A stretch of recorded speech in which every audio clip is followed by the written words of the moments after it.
Peace and grand rising to the sovereign, original, indigenous, natural, divine heirs. Today is November the 12th, 2023 on the ancient moon calendar, 2024 on the ancient sun calendar. All rise and stand and remain standing into perpetuity, and according to the ancient Noahide laws as stated by this holy Congress.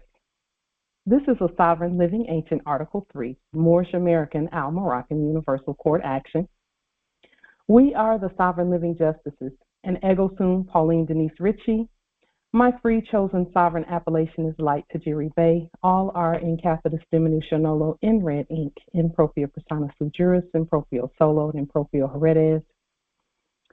We are capite et corpus juris legalis, which is our statement that we are both the lawful and living natural head and body for our empire.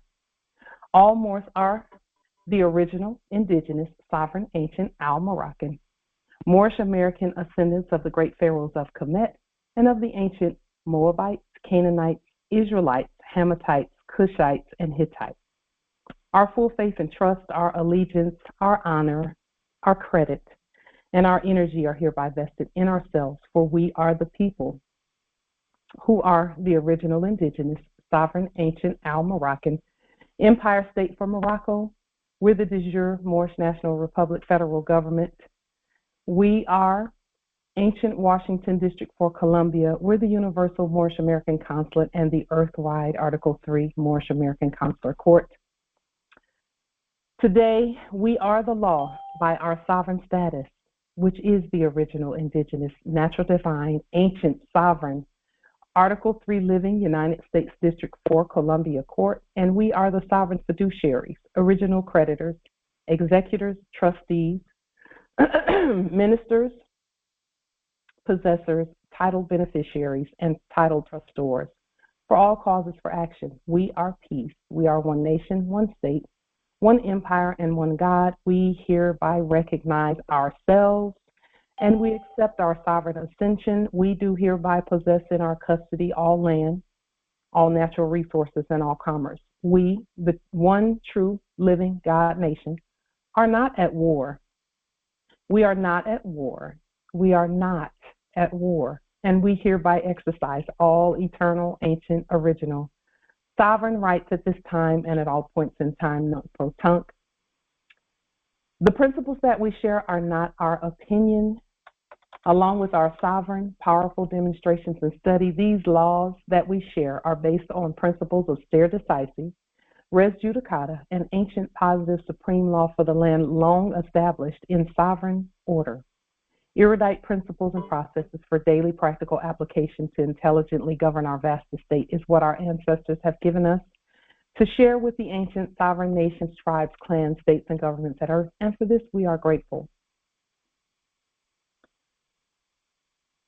Let's go ahead and share our screen. We're grateful for everyone who is here. We're grateful for the powerful energy that is just being circulated right now at Earth.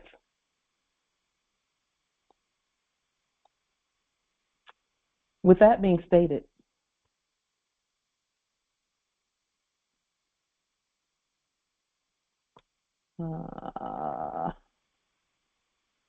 let's go ahead and put this on the screen. So our ancestors know exactly what they're doing with us. Now is the time that we begin reaping what we've sown. We've been through much. We have been through much. And now is the time for us to reap the harvest. And that's what these processes are about. They are the reaping of the harvest for what we've done, what we've been through, and for all that that we have learned and all that our teachers have taught us, all that we've demonstrated.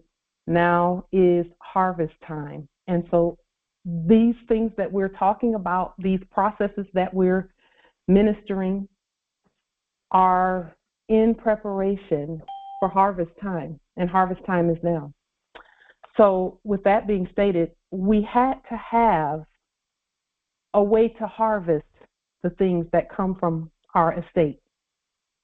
And the way to harvest what we have is to have systems in place so that the harvest is a very smooth process.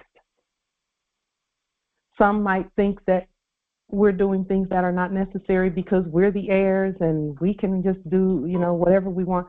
Our ancestors require order. Order. Remember, order out of chaos. Remember that.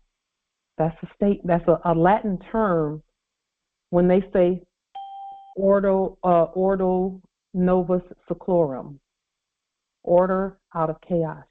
It was on the pretend money from the last era. Order out of chaos and new world order. New world order. So with that being stated,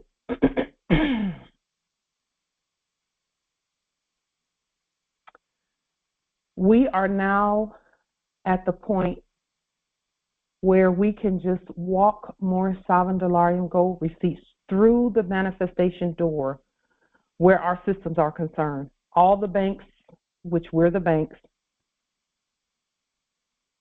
the system is ready for us to begin using our money, using our gold and silver, using our processes. The system is ready. All we have to do is do it. Just do it, like the Nike commercial says. Just do it. And Nike is also an ancient word and an ancient symbol. You can do the research on the word Nike and the reason why they use that to say just do it. We've earned access to our vast estate.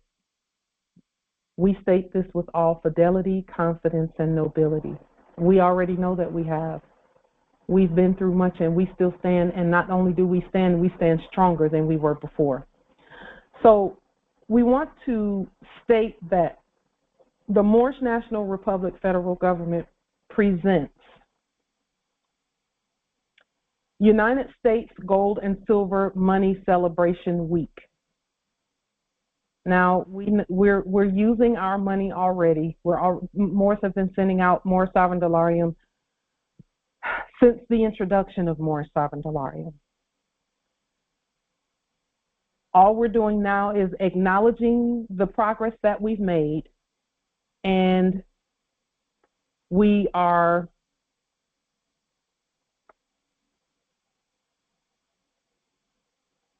continuing in what we're doing. So March 18th through March 23rd. Here, let's go ahead and get that on the screen. March 18th, 2024 through March 23rd, 2024 on the civil calendar is going to be United States Gold and Silver Money Celebration Week. What will we be doing that week? Celebrating, like we're already doing that, but it's going to be that particular week. We want to have made certain progress where our money systems are concerned in terms of saturation of the land. And we will show you how even yesterday we did a demonstration out at the territory, and I tell you, the harvest is ripe for our money, for our Moorish Sovereign Dollarium, and for everything that's going on. The harvest is there. Our land is ready, just waiting for us. So that week, we've not stated that everyone come here. We've not stated that yet. We did say it at one point, but we're pulling back on that because the whole estate is ours. And for those who want to come here for that week, you can come here for that week, but we have to agree on that. If not, we can stay at our territories. Let's just show you what we did yesterday, because I really know in my knower that our celebrations all territories are celebrating at the same time. All of us are celebrating at the same time. It's not just West that's celebrating. It's not just East that's celebrating. It's all of us celebrating on the land because all of the land is ours. So between now and then, we will be getting assent from the businesses to accept gold and silver at our territories. And I tell you what, it was almost a no-brainer yesterday when I went out and did the survey. So what I did was we went out and did a face-to-face survey with the businesses, many of the businesses at the territory. And it was really a court action. So, and we'll tell you about that in just a moment. So in terms of businesses accepting gold and silver at our territories, we can get their assent or consent, however you want to look at it, via email. Thank you, Empress Aisha. Empress Aisha made a suggestion that we do that by email. Yes, it can be done by email. I will say that our Japanese consulate, the consulate at Osaka, Japan, has sent out over 66,000 court actions and liens and notifications via email, over 66,000 at Japan, because Japan is and see, I know that he is moving in the spirit by that, because Japan was so pivotal in terms of our connection and agreement where all of the Asian nations are concerned. So in addition to emails and notifications and face-to-face in propria persona sui juris, we will continue to introduce more sovereign dollarium treasury money to our banks for their use and tribution. We have gold in reserves at the Treasury affirmed by the United States Post Office certified receipt, and this is also a Treasury acceptance number. And of course, we're the Treasury, so we accept our own money, but it was sent to our Treasury at Ogden, Utah. The Treasury acceptance number, QSIP number, for those who call it a QSIP number. For those who call it a trust number, you can use that. For those who call it a contract number, you can call it that too. For those who just call it affirmation and statement of our standing, further statement of our standing, you can call it that. 7021-2720-0001-0886-3111. Accepted on 2023, July 27th at 11 Antemeridian. So we have absolute, that is an international number. It's a universal number, by the way. So all that number can be used for whatever demonstrations you're doing. If you need a confirmation or affirmation number, that number can be used, so you can use it at will. Having stated that, yesterday we did an Article 1, Section 10 Constitution Court action at the following commercial venues on 2023, November 11th, regarding gold and silver coinage. So the court action that we did out on the territory repeatedly with a smile on our faces was the following. We took a quote-unquote survey and said, first, upon entering the facilities on our land, who is in the office of manager here? Who is in the, because we know we're the managers, we know that. We're proving that. It's still going to fail. You're going to fail. It's going to. We're still the managers. They don't like that. They don't like it. But that's okay. Doesn't matter. Who is in the office of manager here? The second question that we asked is, what is your name? The third question that we ask is, do you accept gold and silver coins for the goods and services here? Now, when we say accept, we're saying, have you done what we stated? Because we're the managers, we're the owners, all of this belongs to us. Have you done as we have commanded? Are you accepting gold and silver coinage here?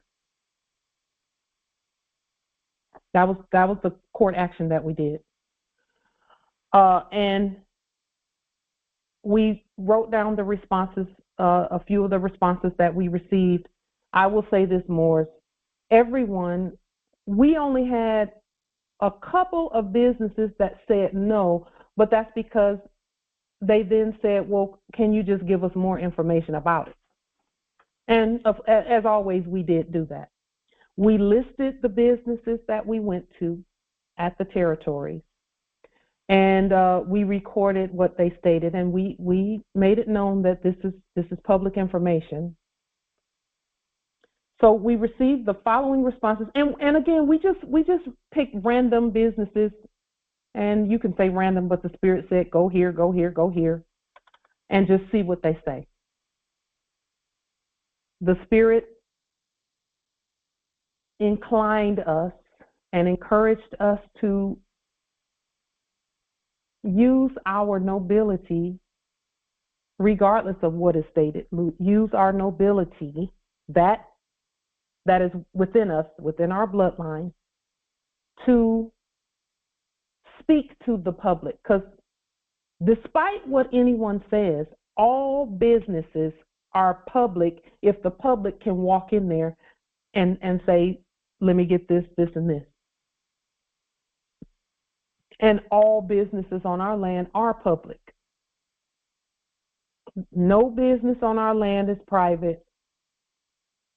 According to the Fifth Amendment, we've already stated that everything is public until we say otherwise.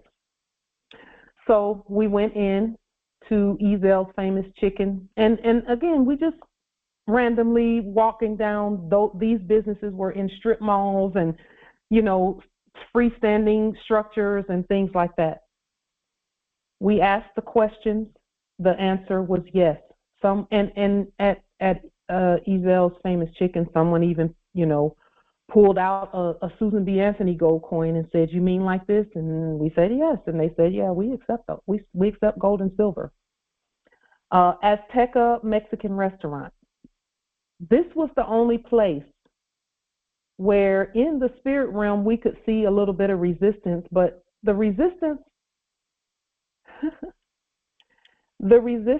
here was only because the one that I spoke with, and again, we love them, the one that we spoke with had a spirit from the last era. See, he didn't realize this is not the last era. This is this era. And he had a patriarchal energy about him. And we'll talk about some of the experiences that we had. He didn't mean any harm. He was just doing what he was trained to do from the last era. And of course, the ancestors had our eyes wide open, so we dealt with any of that, all of it, peacefully, with a smile, no problem.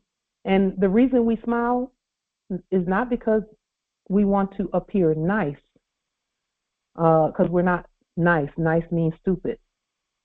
We smile because it is a good public instrument or tool to use in order to disarm. And when we say disarm, everyone walks around, not everyone. From the last era, we were taught to walk around armed and ready to just, from our mouths, just desecrate people. And so in order to accomplish our goal, we used a smile as a tool, and it worked like a charm. So they said no, they needed more information, which we did provide at Azteca Mexican Restaurant. And the thing about Azteca, and we're gonna say the truth. We then asked them, because yesterday was quote unquote Veterans Day, did they have any offerings for veterans, to see which side they're on. They said no. So that told me, number one, that they are in desperate need of finance. They weren't giving anything away to anyone. They didn't care whether you were on the side of the Constitution, or you were on the side of a war, or you were on the side of peace. They didn't care. So Azteca Mexican restaurant, they said no. And this is why we're not mad at them. We're not mad at them because we've not addressed them directly. And we kind of got that from many of the responses. Whenever someone would say, well, no, we don't accept gold and silver here, which is not true. They all do.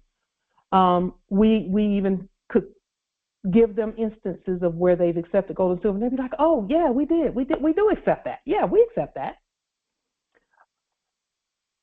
But we have not sent paperwork directly to the headquarters of Azteca Mexican Restaurant. And again, we're not at war with anyone. We love them. We're glad that they're on the land doing business. It is our job, Moors. We can't be mad at them because we're just now getting to the point where we notify everyone. So we have to speak directly to the subjects in the office of headquarters, because we, the head, went on vacation, so to speak, in our enactment. And when mom is away, when mother is away, what do? They play. They do whatever they do. They say, we don't have to do anything. Mom's not here. Well, we took that tone with everyone where, we know that we haven't been present, but we're here now. Red Lobster, they said, yes, we'll take any money that you have. She didn't realize what she was really saying, but that's true. Hampton Inn Hotels. And of course, in some of these places, Hampton Inn, for example, the first question or the first response that I got was, well, no, we just take credit cards. Well, then I had to explain that actually, are you familiar with the Constitution for the United States? It's never going to work. You already got your excuses ready, huh? Something's wrong with your voice. Something's wrong with his voice. So at Hampton Inn, they then said, oh, after we began to explain that, have you heard of the Constitution for the United States? And it kind of caught them off guard. But see, we had the opportunity to speak to Justice Keel and others and everyone. This was our opportunity to speak to everyone on our land, no matter who they were. But see, because we came in our proper capacity, we got the responses that we were looking for. Everything worked out the way it was supposed to. And then we accepted responsibility for not telling them because we've been asleep. So at Hampton Inn, at first they said, no, we just take credit cards. And then after speaking with them, they said, well, yeah, we can take that at checkout. But a credit card is required at check-in, or requested at check-in, rather. However, we will, from our perspective, we will further notify the Home Office regarding the law. Now, for the Moors that are using Moorish Sovereign Dollarium, this is the open door right here where Moorish Sovereign Dollarium is concerned. We wanted to get a feel for where everyone on our land is first. And then continue to move forward with what do we need to notify them about. We need to notify them that gold and silver is the law and that Moorish Sovereign Dollarium receipts are the law, because those are the receipts by which gold and silver moves on the land. Okay? Instead of someone carrying 30 pounds of gold, they can carry Moorish Sovereign Dollarium. and use it at any of these. And I can tell you that in my research, if we had presented Moorish Sovereign Dollarium, they would have said, well, can I just look into this or maybe check with Home Office? And so checking with Home Office would mean that of course we're the heads of that. So what we do is we notify. Courtyard by Marriott, same thing. Yes, they'll take it at checkout. A credit card is requested at check-in. However, we will continue to notify our Home Office regarding the law. Red Robin, yes. Jimmy John's, yes. L'Amour Nails and Spa. And I didn't discriminate. I just went everywhere at whatever was out there. Salon Centric, they needed more information, which we did provide. Crawfish Island, same, yes. East India Grill, yes. Fabio's Frame Shop, they needed more information, which we did provide. Minya Musashi, let me just say this about them. And again, all of these businesses, we honor them being on our land doing business. And we made that clear. We also made it clear that we're not here to accuse anyone of anything. We're just taking a survey. That's what we said, but we're really doing a court action. So that wasn't a lie. We were taking a survey, but we were doing it court action style because we don't speak unless our courts are speaking. So this one particular business didn't even have a cash register to receive the coinage. They just had a computer and they only accepted cards, which to me said a lot about what's happening out there. The interactions that I had with the subjects on our land, they're hurting financially. They're hurting.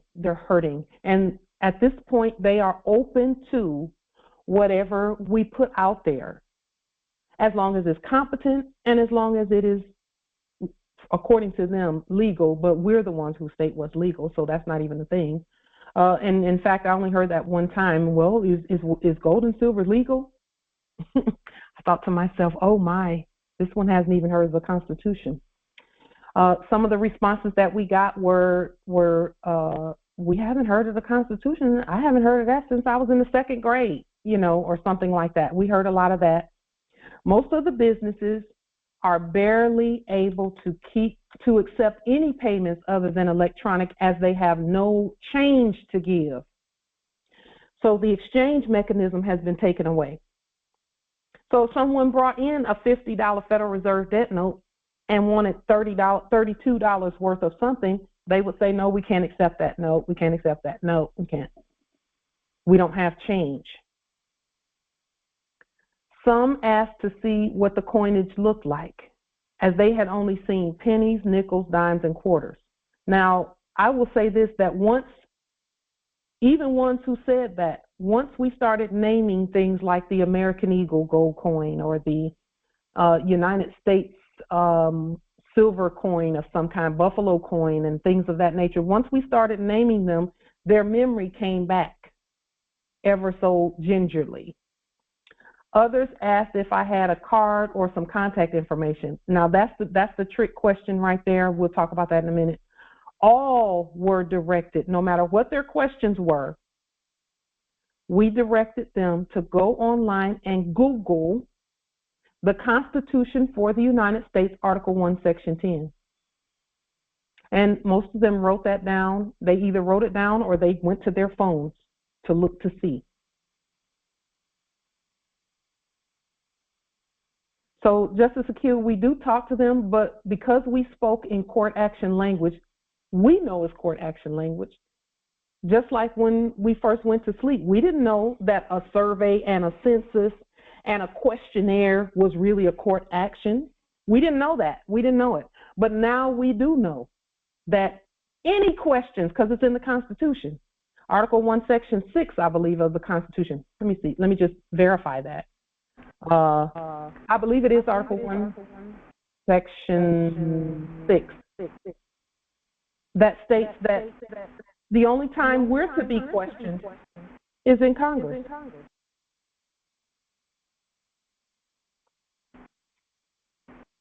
Are there any questions? regarding what we saw, what we did, and the purpose of this.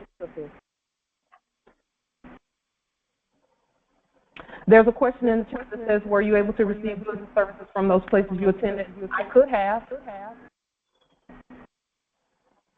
I could have received services, goods and services, had I chosen to do that. But that wasn't why I was there. Just one moment.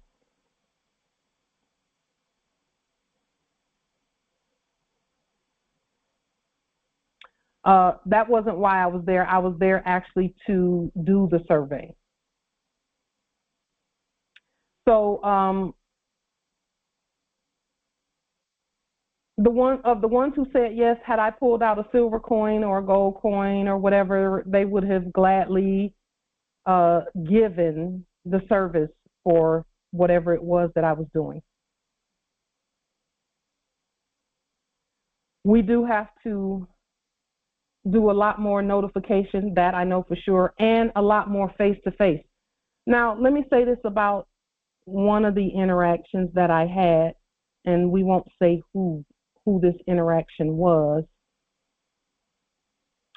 but there was one in the interactions, and there were more interactions, but some of them, one or two I didn't record. And the reason I didn't record them was because, first and foremost, it was a yes. And secondly, there was a lot of explaining that I had to do about what we're stating about the law.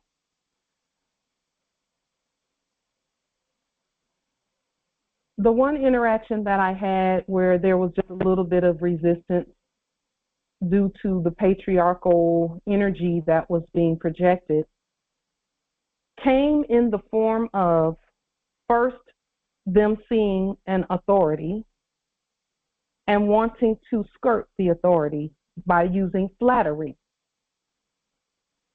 So the one gentleman who was the quote-unquote manager of one of the establishments, we began speaking about, do you accept gold and silver and things of that nature? And he said, well, do you have a card or something like that? I said, well, no, I don't have a card. And let me just say this about the card. I don't have a card because I didn't make one. We can make cards all day, every day. When people get cards, just like in the last era, when you're at a party or whatever, any type of a business meeting, and people start exchanging cards, that means they're ready to contract. That's what exchanging cards is about. The information that was necessary is all over the internet. All over the internet. That was our response to, do you have a card and who are you? I am the United States government. And any information you need about what we're saying is on the internet. Just Google. You can Google gold and silver money. You can Google, but we point to the law. So we said you can Google Constitution for the United States, Article 1, Section 10. Well, this one wanted to pin us down into a corner. Then they said, well, if someone were to ask me, this is what he said, if someone were to ask me who this beautiful woman was that came by and said these things, what do I tell them? Do I just tell them that a beautiful woman came by? I said, no, you don't tell them that. You tell them that the United States government came by. That didn't go over well. That didn't go over well. And then he said, well, these people who have, and more, when you're doing these types of demonstrations, and this is only for those who don't know, most Moors know this already, but for those who don't know, there's always going to be an appeal to your ego because they know what ego does. They know ego is a distractor. It distracts from what you're trying to do. They'll get you grinning and laughing and all of that. Well, we can grin and laugh, but not get away from what we're there for. Another thing that was stated was, well, these people that have these gold and silver coins, he said, he leaned in and said, they must have a whole lot of money, don't they? And my response, first I realized what was happening, because it would be easy for me to sit there and go, yes, we got tons of money. We're the heirs to all land, all natural, but that's not where that was going. He doesn't want to comply. So he's looking for ways not to do that. Okay? And we're not going to give them any excuse for not complying, like we were off topic.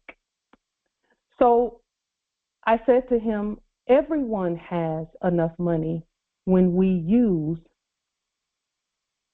right, everyone has enough money when we use that which is legal and lawful. Period. So I wasn't going to be distracted by any of the flattery and all of that wanting to get off into who has money and who doesn't have money. Everyone who has gold and silver, and everyone does have access to gold and silver. Let's make no mistake about that. Even when the modern Europeans came here, that was the first thing they did, was go and try and dig up some gold and silver, because they know it's everywhere. It's everywhere. So, you know, we didn't allow the flattery to get us off task. We didn't allow all of that stuff about beautiful woman and all of that. We're not a beautiful woman in that sense. For that scenario, we're the United States government for that scenario, and for all the work we do. When we're doing a court action, who do you know will go into a court and say, oh, Your Honor, you're so beautiful? Who does that? No one. But because he didn't realize that a court action was being done, he resorted back in fear, and we were not there to make anyone afraid. Again, we were diplomatic, because if it's one thing that we are, we're diplomats. Diplomacy is key, even when dealing with the subjects. It is key. So we were not even offended by the things that were being said. We weren't offended by that.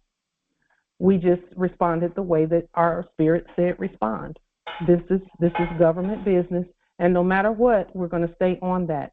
The Constitution for the United States, Article 1, Section 10, because in just a moment, in a very short while, we're going to be going to the businesses with Moorish Sovereign Dollarium. Indeed, in the chat, Moorish Sovereign Dollarium, gold and silver, period. So are there any questions or comments? And Empress Aisha, I want to thank you specifically for you made a suggestion, I believe it was 2 Congresses ago, about taking these types of surveys and getting this kind of information via email. And then we also talked about a face-to-face or impropria persona meeting, which is what we did. We actually physically went out onto the land and just did a brief survey of court action, Article 1, Section 10 court action regarding gold and silver. And it was almost, I got so many yeses that it was almost a situation where I was thinking to myself, okay, so we were the last ones to know. You know, they're already ready to accept gold and silver. Now, and we'll do this in our next Congress, now we have to know what the real gold and silver looks like, because we've received gold and silver, and we're going to be showing some of what we received. Some of it is some of it is acceptable and some of it is not. Real gold and silver coins have a dollar value on them, and some of these that we've received don't have a dollar value on them. One of the empresses sent a Cameroonian silver coin, it has a dollar amount on it. It says 500 francs. And so, you know, we're looking at the coinage that's being received and making sure that which is coming in is able to be nationalized, because, you know, some of it can't be nationalized because it's not real. Okay.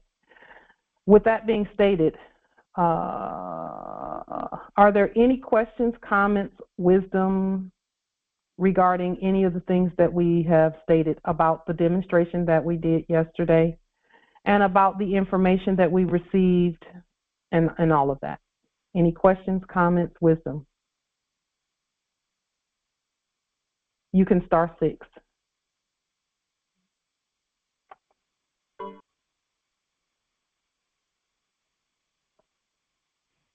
Islam Empress.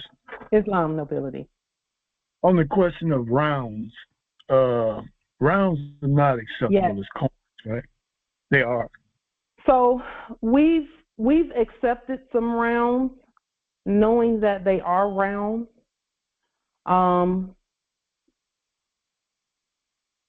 Because that's what people have. This Congress, and we also know we've accepted it because there is from what we're seeing, there's a limited amount of gold and silver out there.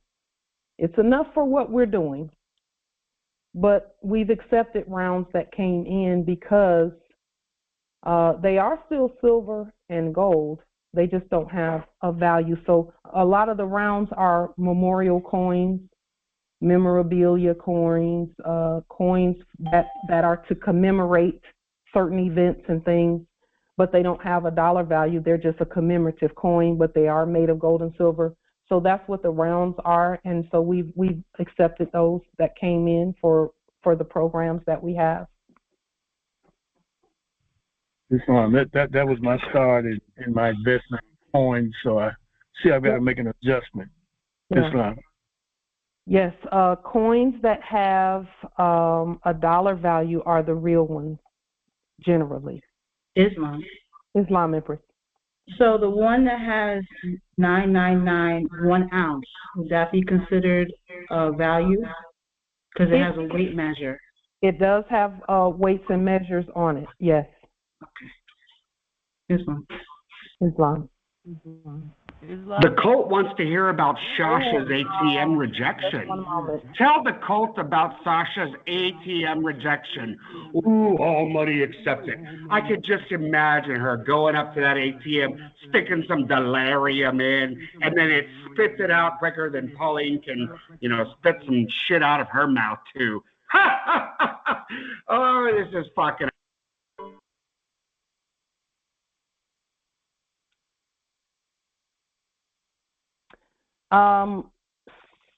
So, yeah, the ones that have the weights and measures on them are fine.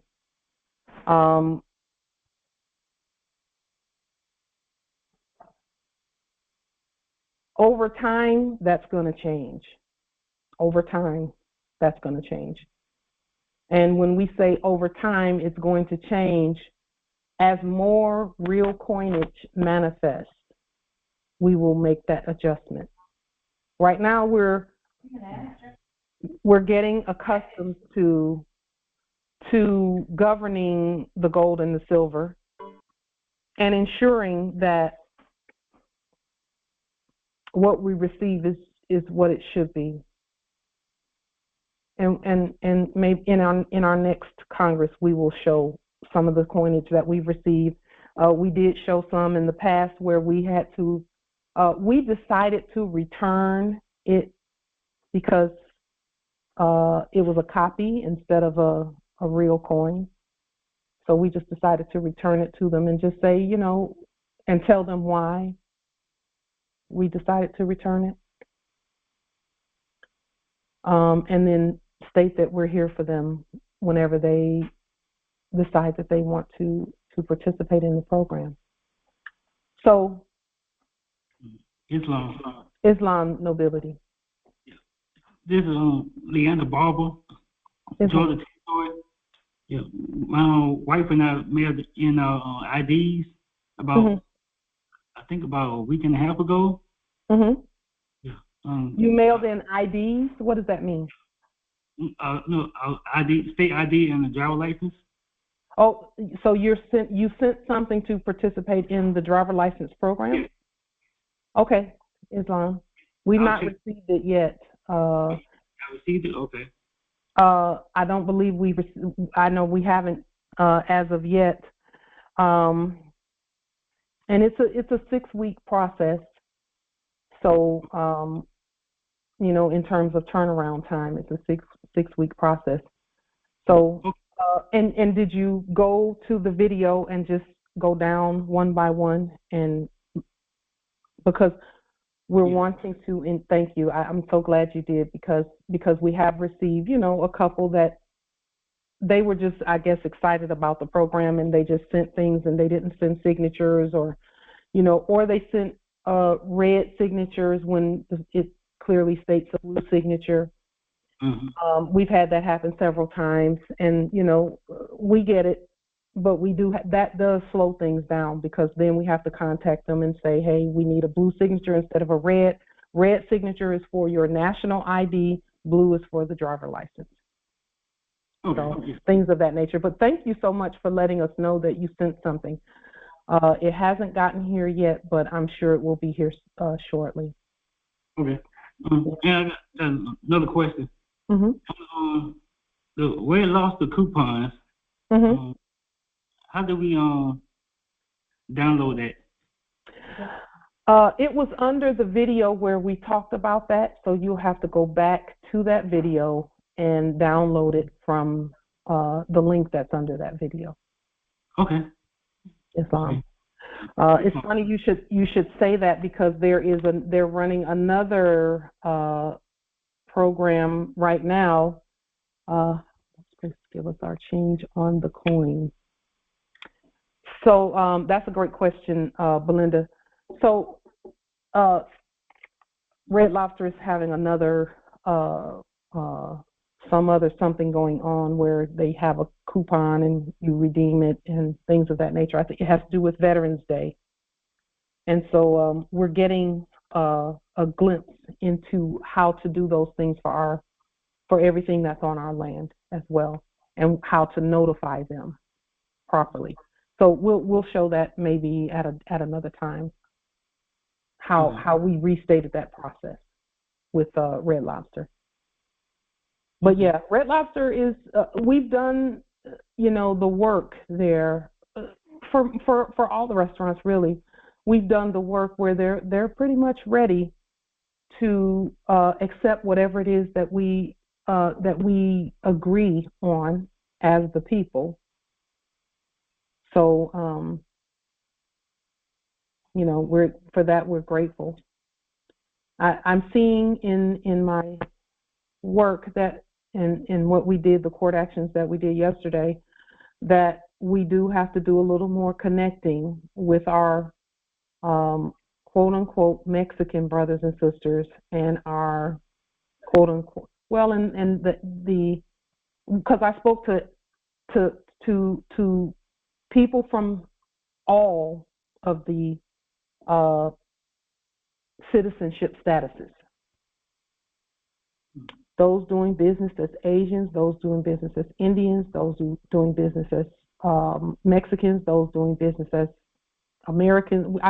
We talked to all yesterday and did court actions, and they were, number one, very cordial and gracious, and we were noble, of course, and it was a great demonstration. It turned out way better than even I expected, simply because we're so used to pushback that when people just when they just do what we've always been stating must be done, it comes as a complete surprise to us. And that was me yesterday, repeatedly, just continuously surprised, like, oh, that was easy. Okay, well, let me go to this next one. So are there any other questions, comments, wisdom? We would encourage everyone at the territories to just go out and do this type of a survey of the businesses, because see, they just want money, and whatever is considered money, that's what they want, because they're trying to survive and eat and everything too. So now, something that we found in our research in preparation for all of this is the following. Because right now what we're doing is looking at our system of lawful and legal exchange at the marketplace. According to our will, we choose the option for use and enjoyment of our resources and acceptance of our resources, according to, among other things, 31 United States Code 5103. So if you all want to go ahead and pull that up, we've restated it, and when we restated it, we added a few things and put a few more different things in there. We didn't change it much, but we did what we meant to do with it. Just one moment.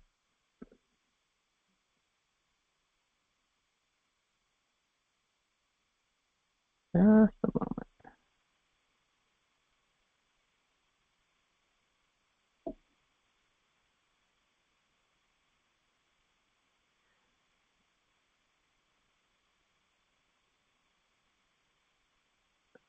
So here, let's go ahead into this 31 United States Code 5103. This is what it says. It says United States codes and coins. Hold on just a moment. I'm going to do one thing really quickly here.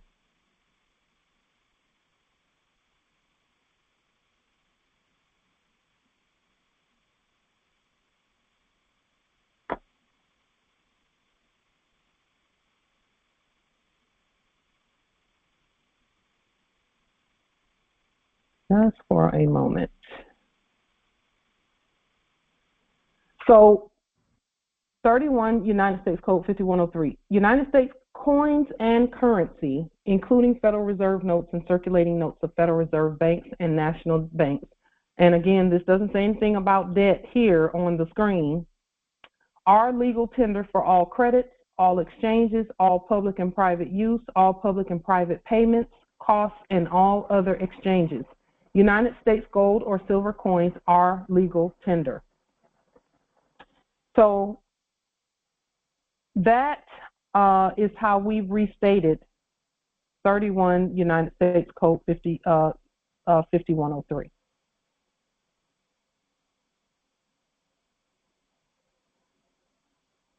So are there any questions or comments about this? When we say United States, we're talking about the living United States. We're not talking about debtors and deadness. We're talking about the living. Any questions or comments, wisdom of any kind?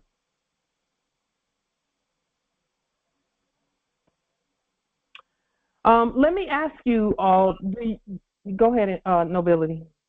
Since we're restating it, the code right there, why would we not just go ahead and, just to make it clearer for subjects when they get our documents right here, if this is the only part of it that's there, why wouldn't we just also include Moorish sovereign Dollarium?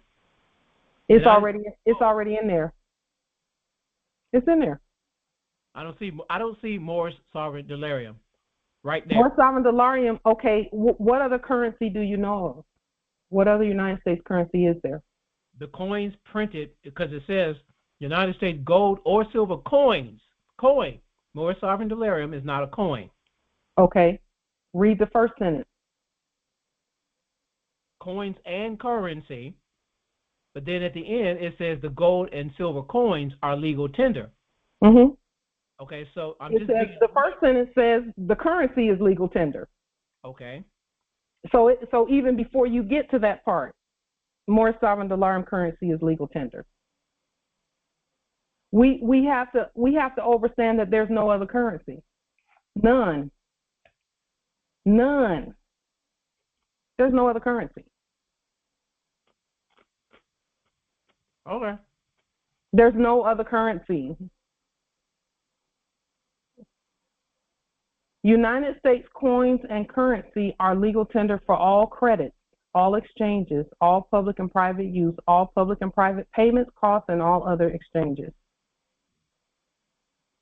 In 31 United States Code 5103 in the from or U.S. code, it said something foreign gold and silver coins are not legal tender. And so because we're not even talking about foreign anything, we're not talking about anything foreign. We're talking about the States United, the original States United, earthwide. So there's nothing foreign going on with what we're doing because we've already nationalized everything. And there is no other currency. Can you also speak about the United States notes that they're issuing? They're about to issue? They're not about to issue any notes. About to issue based on gold-backed assets of our land, which is our stuff. And that's my understanding that their so-called treasury, theirs, okay? That's my understanding. That's the word on the street. They're about to issue. That's the word on the street. So yeah. I get that. And for those who are looking in the funny mirror and don't know that's not real, they're actually going to accept that. And then they're going to be further enslaved. Coming out of the funny mirror is a choice. It's a free will choice. Those who choose to do it will not be enslaved. They will govern their own destiny. They will govern everything they do, and they will prosper handsomely. Those who keep looking. It's like Lot's wife in the Biblios, where Sodom and Gomorrah was being destroyed, and she was told not to look back. Don't look back. And she looked back and got caught in that, and turned into a pillar of salt.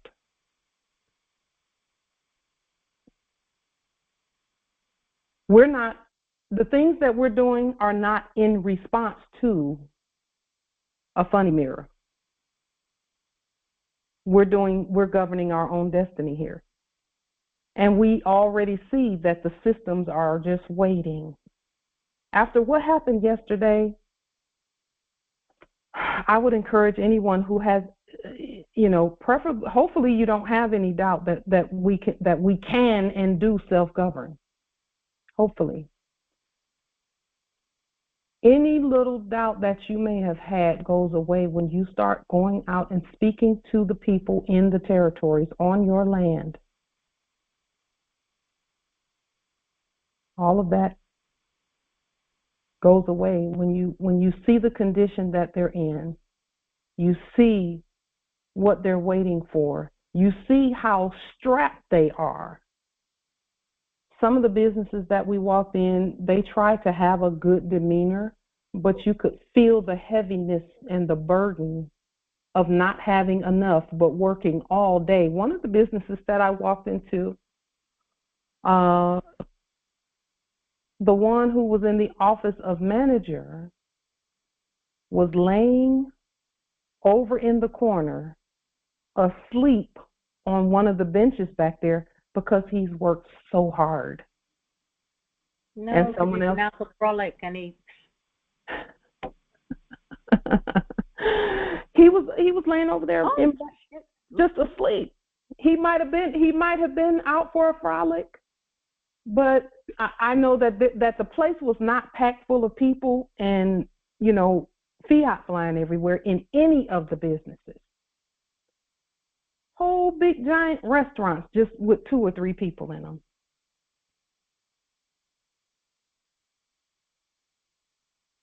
It was quite the sight to see. And this was on a Saturday, Veterans Day, quote unquote.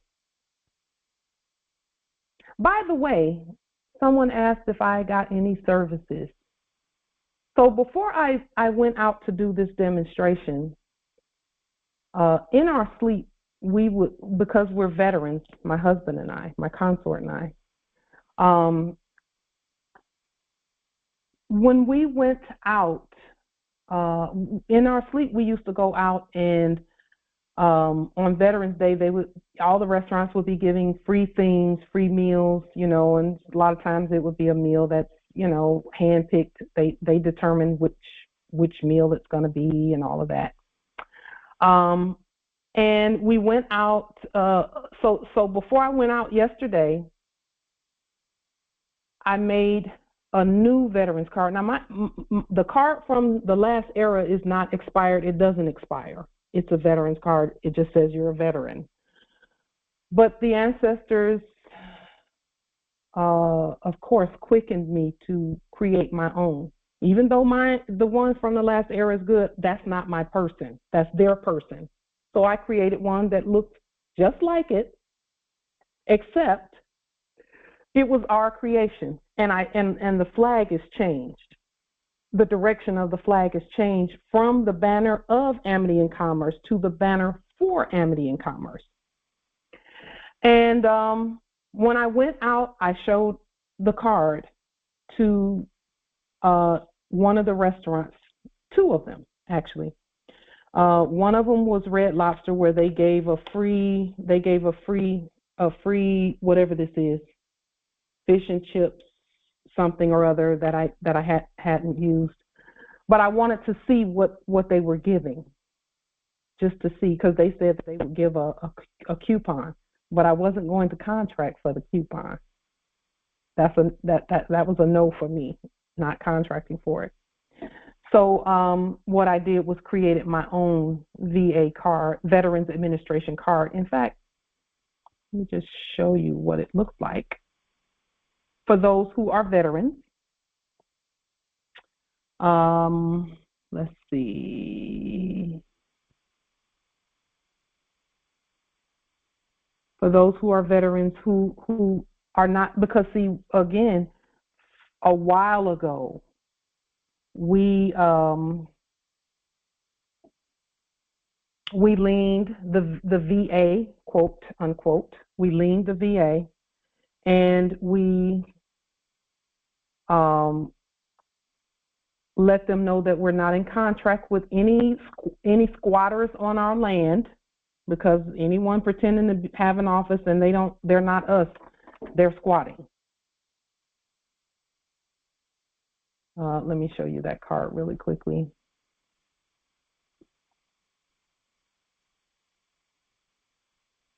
It takes a minute for it to show up on the screen. Oh, here it is. This is the one that I made up for myself. Just a moment, let me make sure it's on the screen.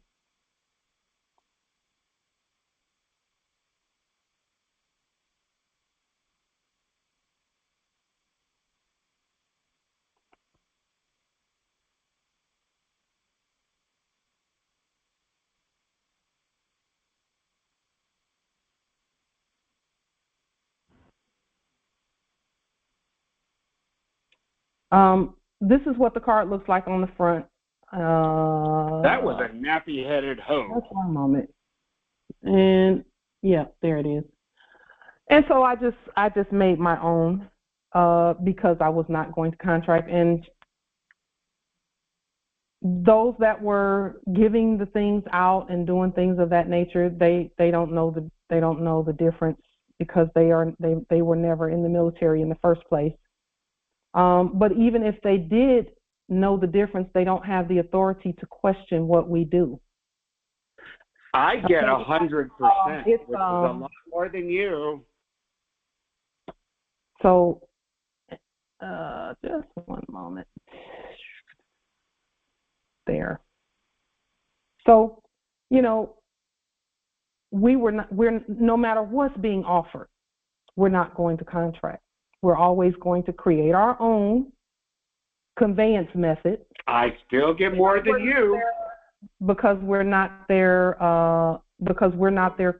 their person. We have our own person.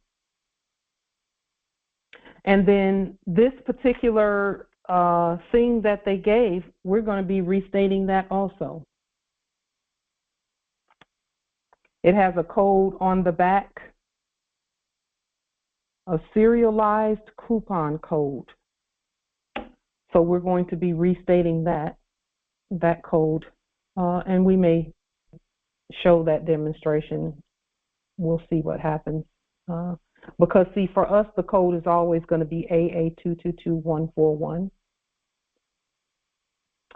for everything that we do, because that's the code that we've chosen.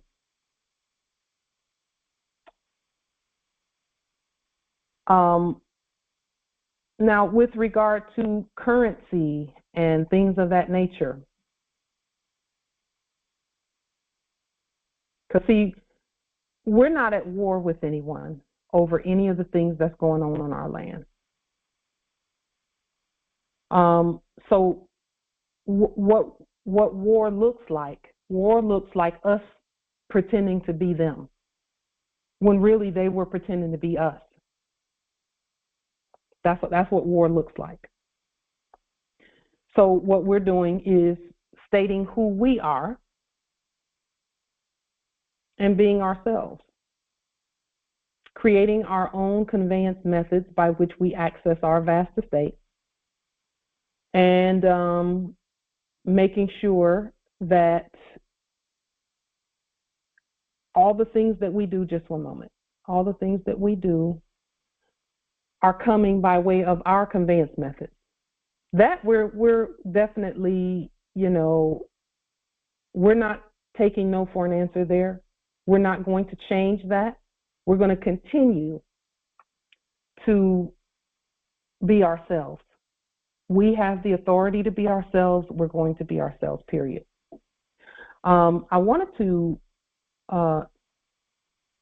look at this one website regarding what we stated about 31 United States Code 5103. United States coins and currency are legal tender for all credits, all exchanges, all public and private use, all public and private payments, costs, and just one moment.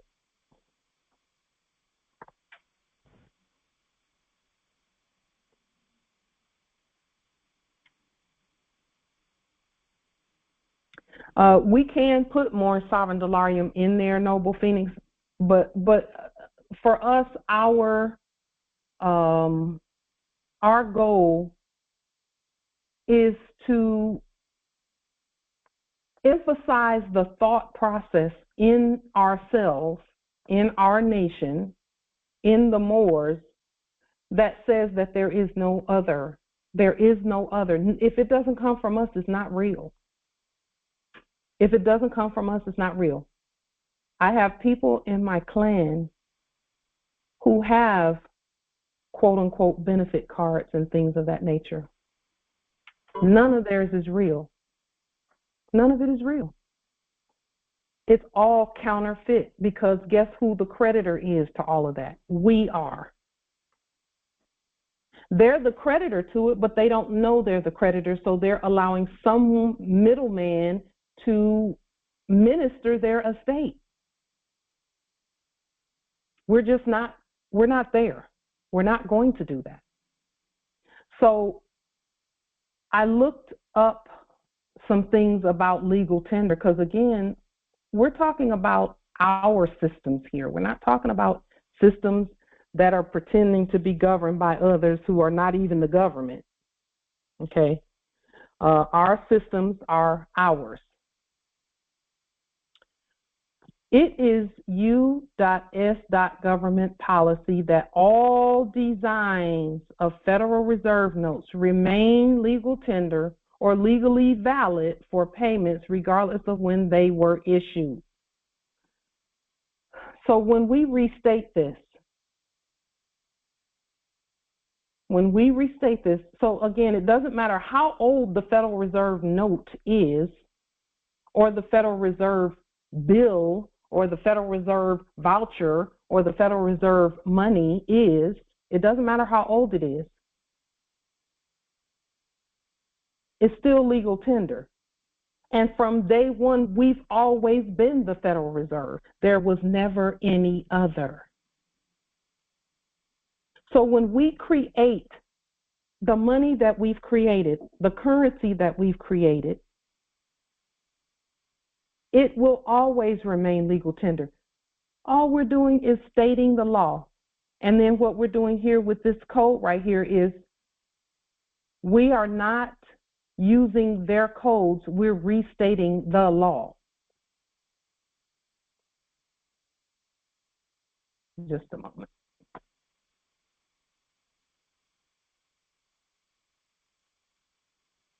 We're restating the law.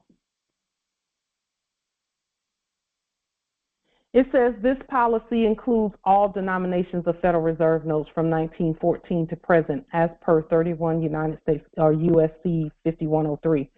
And again, we've restated it, so now it's actually United States Code 50, subsection 5103.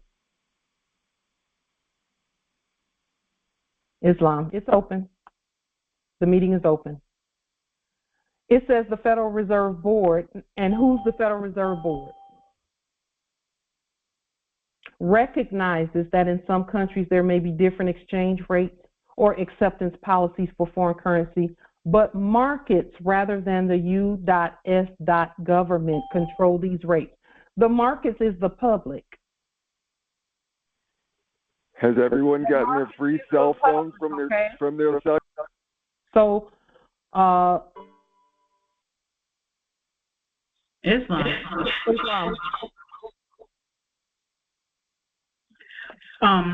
What did the Federal Reserve notes look like at 1914? I don't know what they looked like in 1914. I looked it up and I kept seeing dead people on there that weren't even alive at that time. So all that I've seen is not valid.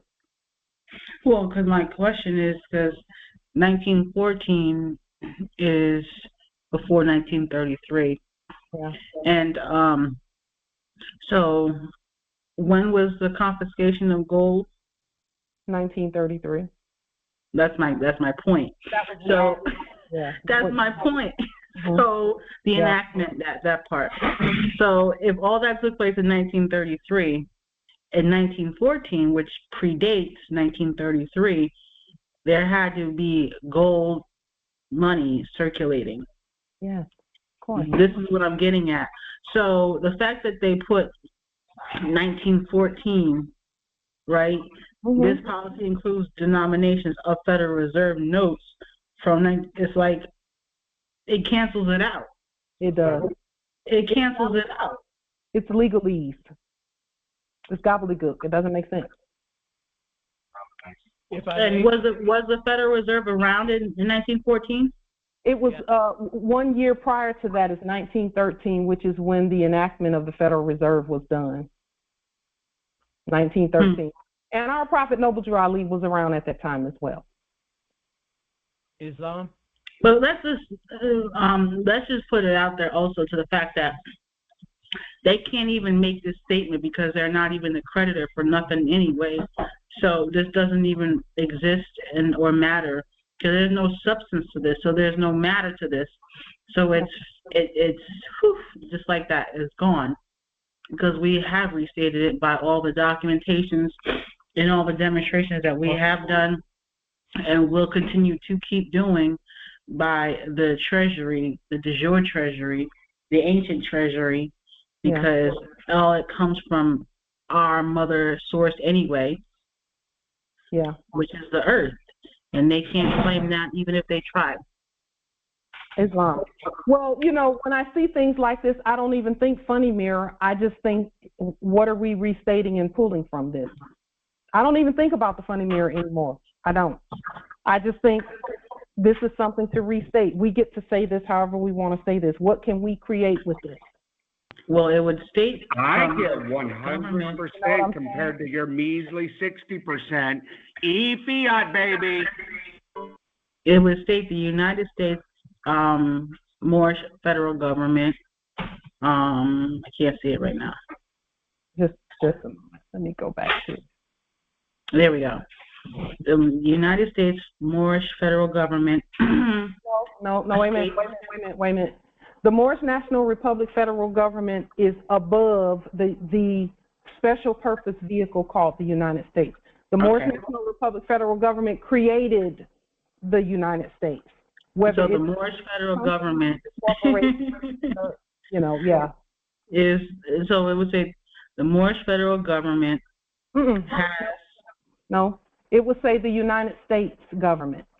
Oh, okay. And the reason we say that is because, again, that special purpose vehicle is where commerce governs commerce. The United States governs commerce and it's the United States that we created. Mm-hmm.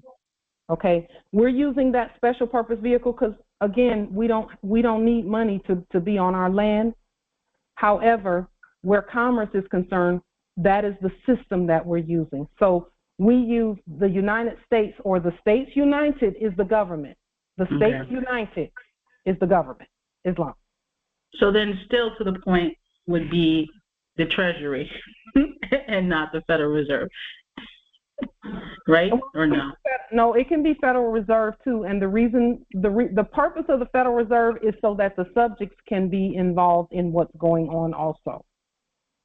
Okay. That's the Federal Reserve. So then would we don't have direct access? The subjects do not have direct access to the Treasury. They don't have direct access to the Federal Reserve either.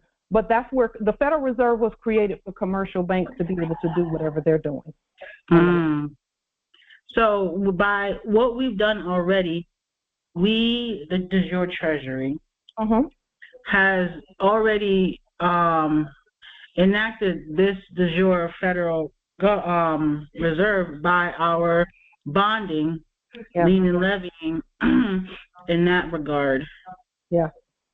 And so now it should be removing the notes. That notes part need not be there. It just should be Federal Reserve. Right. And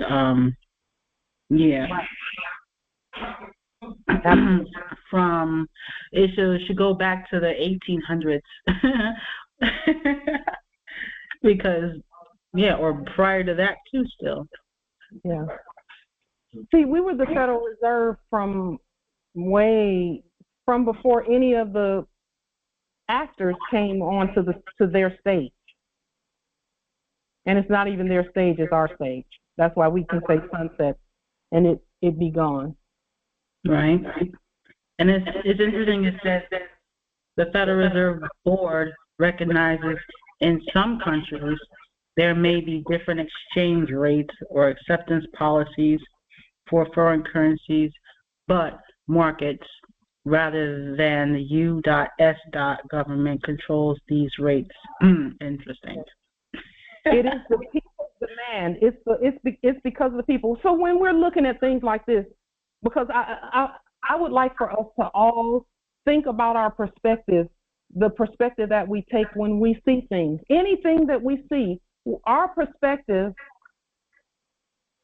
we have got to, and I'm going to just be honest about the perspective, our perspective has got to change when we see things like this, thinking that it's a mechanism by which we hold the subjects down. And I'm not saying you're doing this, Empress, I'm talking in general. Our perspective when we see things like this is for us to create a better life and a better way for us to do things. It's not to hold subjects in their place. It's not to do any of that. The subjects are not going, they're in their place already. They know where they are. We were the only ones that didn't know and were confused about things. We were the only ones. So we don't have to look at the subjects and say the subject should do this, that, and the third. What we do is we make sure that we're in our proper place. That's what I was doing yesterday when I went out.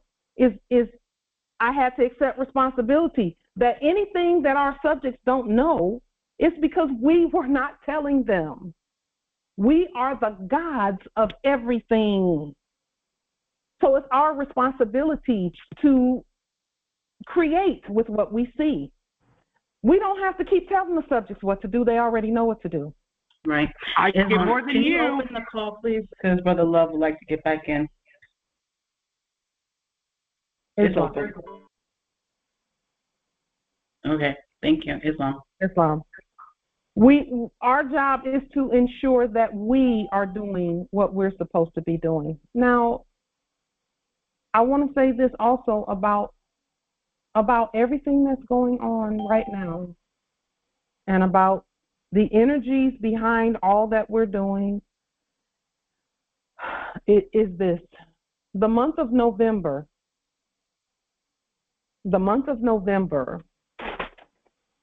according to the subject in the office, previously in the office of court jesters and warmongers, this month of November was supposed to be slated as the month for chaos among us. It was supposed to be that. That was their goal, was to create chaos, to have us in the background saying ugly things, to have us just things being chaotic among us.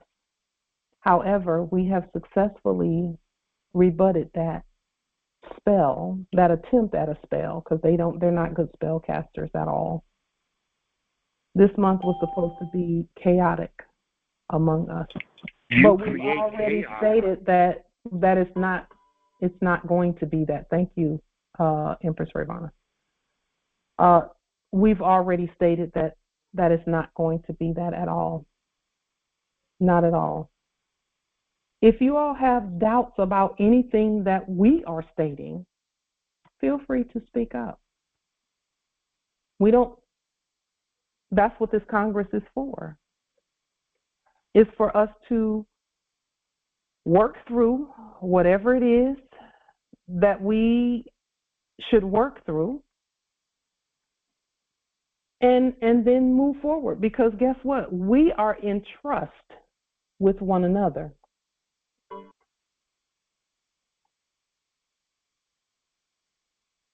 We're in trust with one another. If you have doubts about anything we say, we're just going to point to the law and say, well, this is where it says that in the Constitution. This is where we stated that, and we voted on this and we voted on that. I'm just going to point that out from our perspective, because, see, unbeknownst to many, and not you all, but because you know this already, but unbeknownst to many, that other thing been gone. It's done already. The only thing that's still kind of lingering to fool the last remnant who hadn't all the way opened their eyes yet, and their eyes will be open shortly, is a little bit of a few bots hanging around. But based on the research that we did yesterday and that we continuously do regarding the people, the lands, the money, and all of that, it's a wrap. We already got everything. All we got to do is go out and just demonstrate and just keep demonstrating. Just be determined to continue to demonstrate. Period. Moorish Sovereign Dollarium, no one has a problem with accepting it. No one has a problem with accepting it, except maybe one or two, a few Moors who, don't realize that the real money was always them. I had zero pushback from modern Europeans yesterday.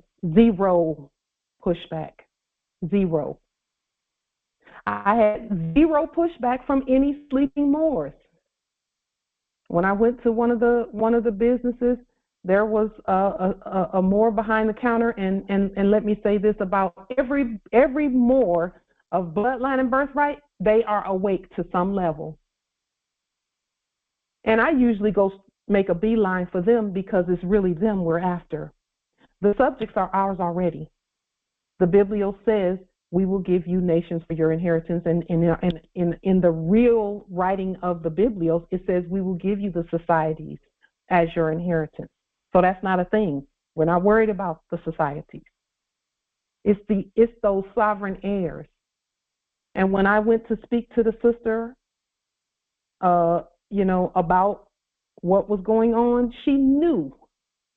She knew. She knew. I didn't mention the word Moorish or Moors at all.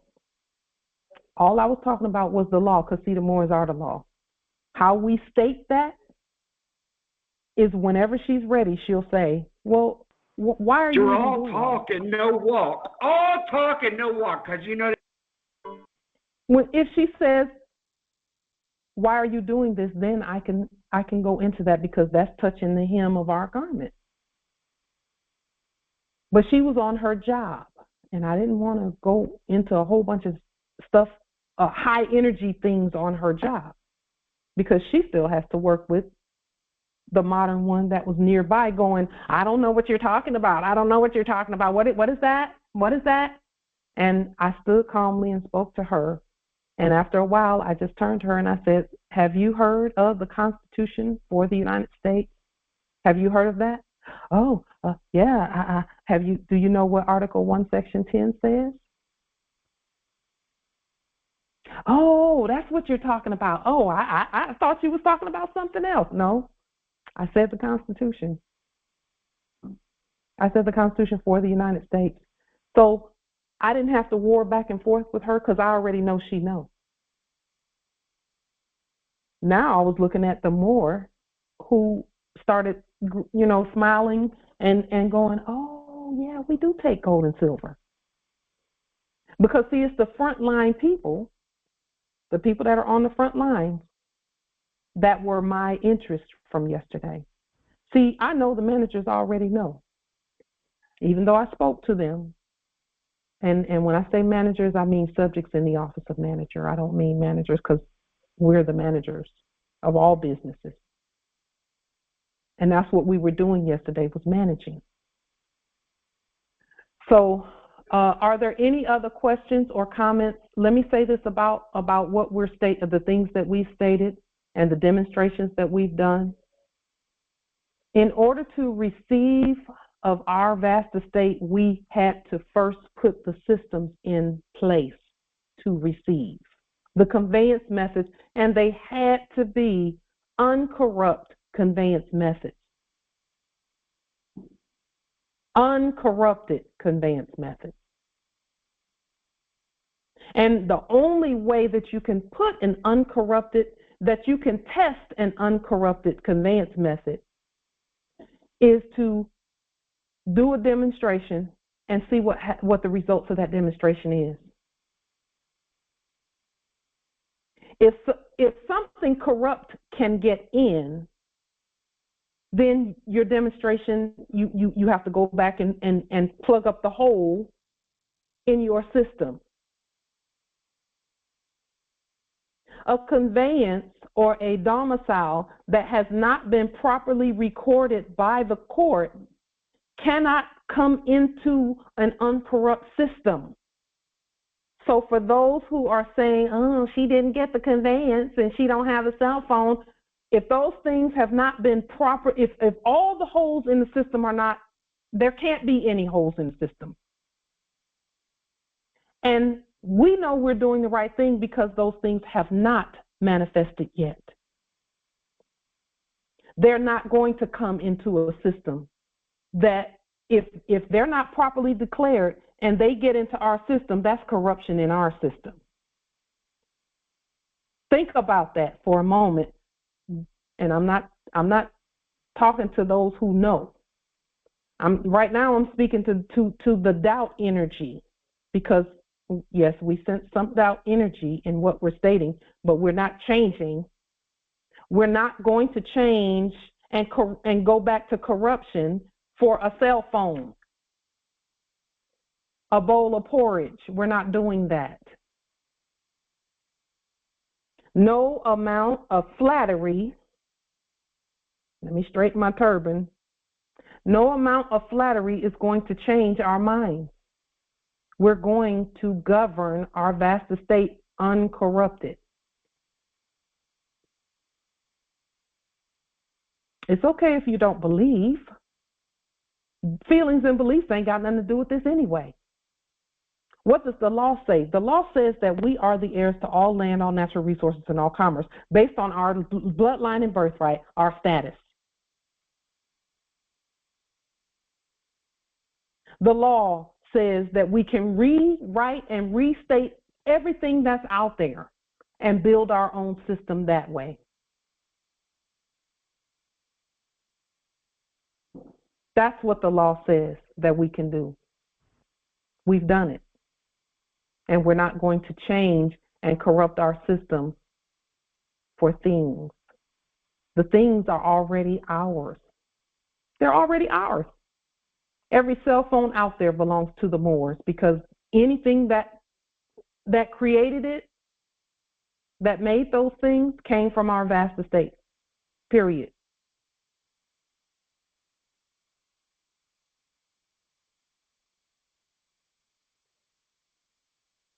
Anyone who's convinced by anything that a subject in the office of court jester says, you must take inventory of what you're thinking and who it is that causes you to think those things. If a subject in the office of court jester can change your mind about anything that's going on here, with anything that they say, then your system of knowing, there's an opportunity for growth there. There's an opportunity for growth in your system of knowing, your knower. Just based on what the law says, not what light says, what the law says. And if it's about things for you, I don't have to say anything about that. Everything is already ours. The earth is the Lord's, the fullness thereof, the world and they that dwell therein. That's the law. It's the law. That's not an opinion. So if you're having some issues where the things we say are about, if you're having those issues, it's okay. Just keep listening, just keep hearing, just keep letting the information hit that truth center.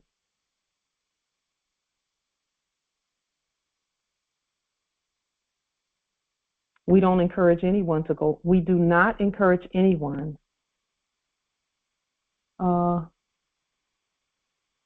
we don't encourage anyone to go back and look back.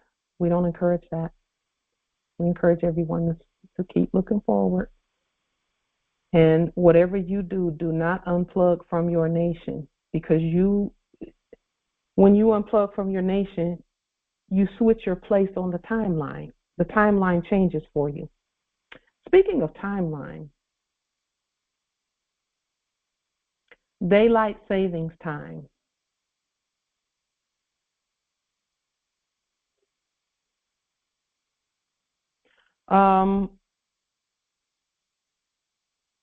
What are your thoughts from this Congress on daylight savings time? Islam. It's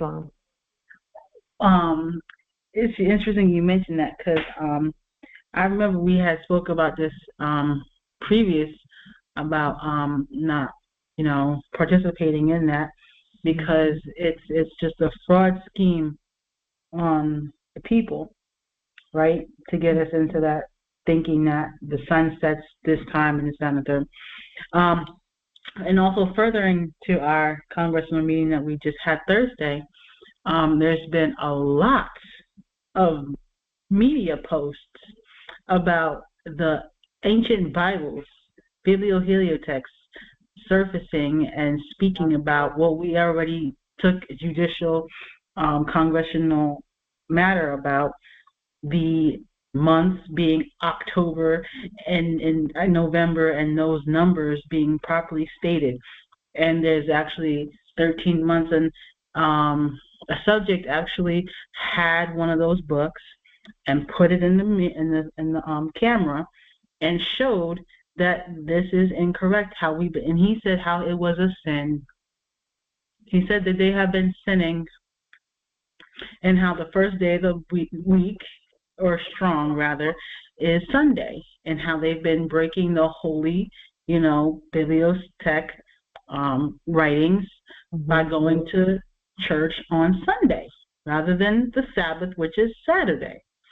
And I was just like, wow. And it was not just one, it was multiple videos, and each had their own. There was one video about how the maps were incorrect about what it is, and they keep referring to the Bible. And it's like, how many conversations have we all had with those our people, because they're all our people, about that very topic, about the Bible says this and the Bible says that. And it's like, how old is that Bible? There's one that predates this, and this is a reference book, because there's maps in the oldest books, and this is what it was. It's just a record book. It wasn't for religion. It wasn't to, chew you out and tell you how wrong you are and this, that, and the third. It was just to keep records. Yeah. And in alignment with what your statement was earlier about the daylight savings time, there was no such thing. It doesn't even make sense. It does no such thing. How are you saving the daylight by moving your clock up and then back again in the spring? Fall back and spring forward. Whatever. How are you saving anything? You still got to get up and do things throughout the day. How are you saving anything? You're not saving anything. Because when you govern yourself accordingly to the moon, you will always be in alignment. The moon cycle, right? And the moon and the sun are always in communication. So you'll never be out of sync of anything when you govern yourself by the science. Yeah. That is absolute. Yeah. So the reason I asked that question too was because I logged on at 2:00 today just to be sure that I didn't miss anyone. And there was someone on other than myself, because maybe they hadn't set their clock forward or whatever, they hadn't fallen backward or whatever the case may be. But the term fall back and spring forward, those things don't make sense either, So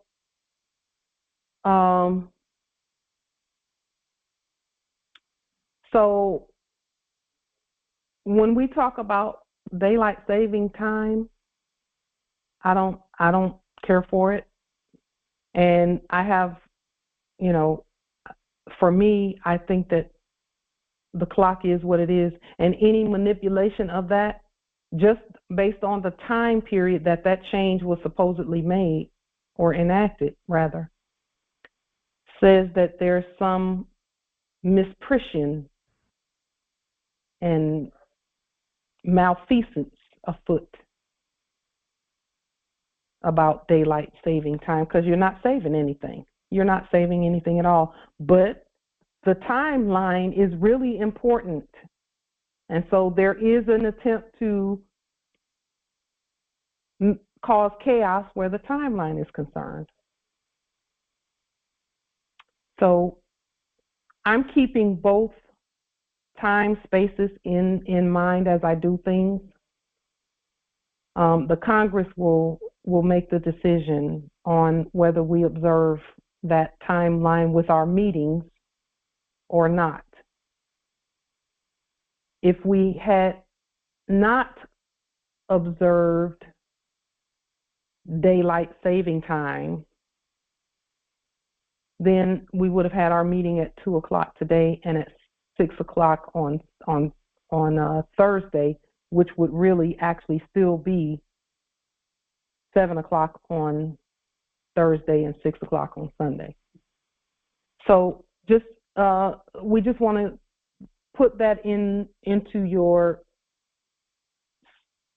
thought process and your thought patterns, so that by the time spring, quote unquote, comes, we can decide whether we want to observe that or not. At this point, we'll continue at where we are. Everyone came at 3 o'clock or 6 o'clock, rather, the adjusted time of falling backward. However, we're not in fall mode. This is autumn, and our movement, our motion has not gone back 1 hour. Our motion still continues to move forward in alignment with time. Yes. Empress Camilla, you asked about someone blocking the publication of your nationality at your territory? Yes, I was reading that too as well. And if I may, I would like to state that, they can't, even if they tried, because nationality is not an assumption, it's a known fact. And and you put it on the public record, and that becomes a law, just like from their perspective, a public notice in a newspaper becomes law after an affidavit is written.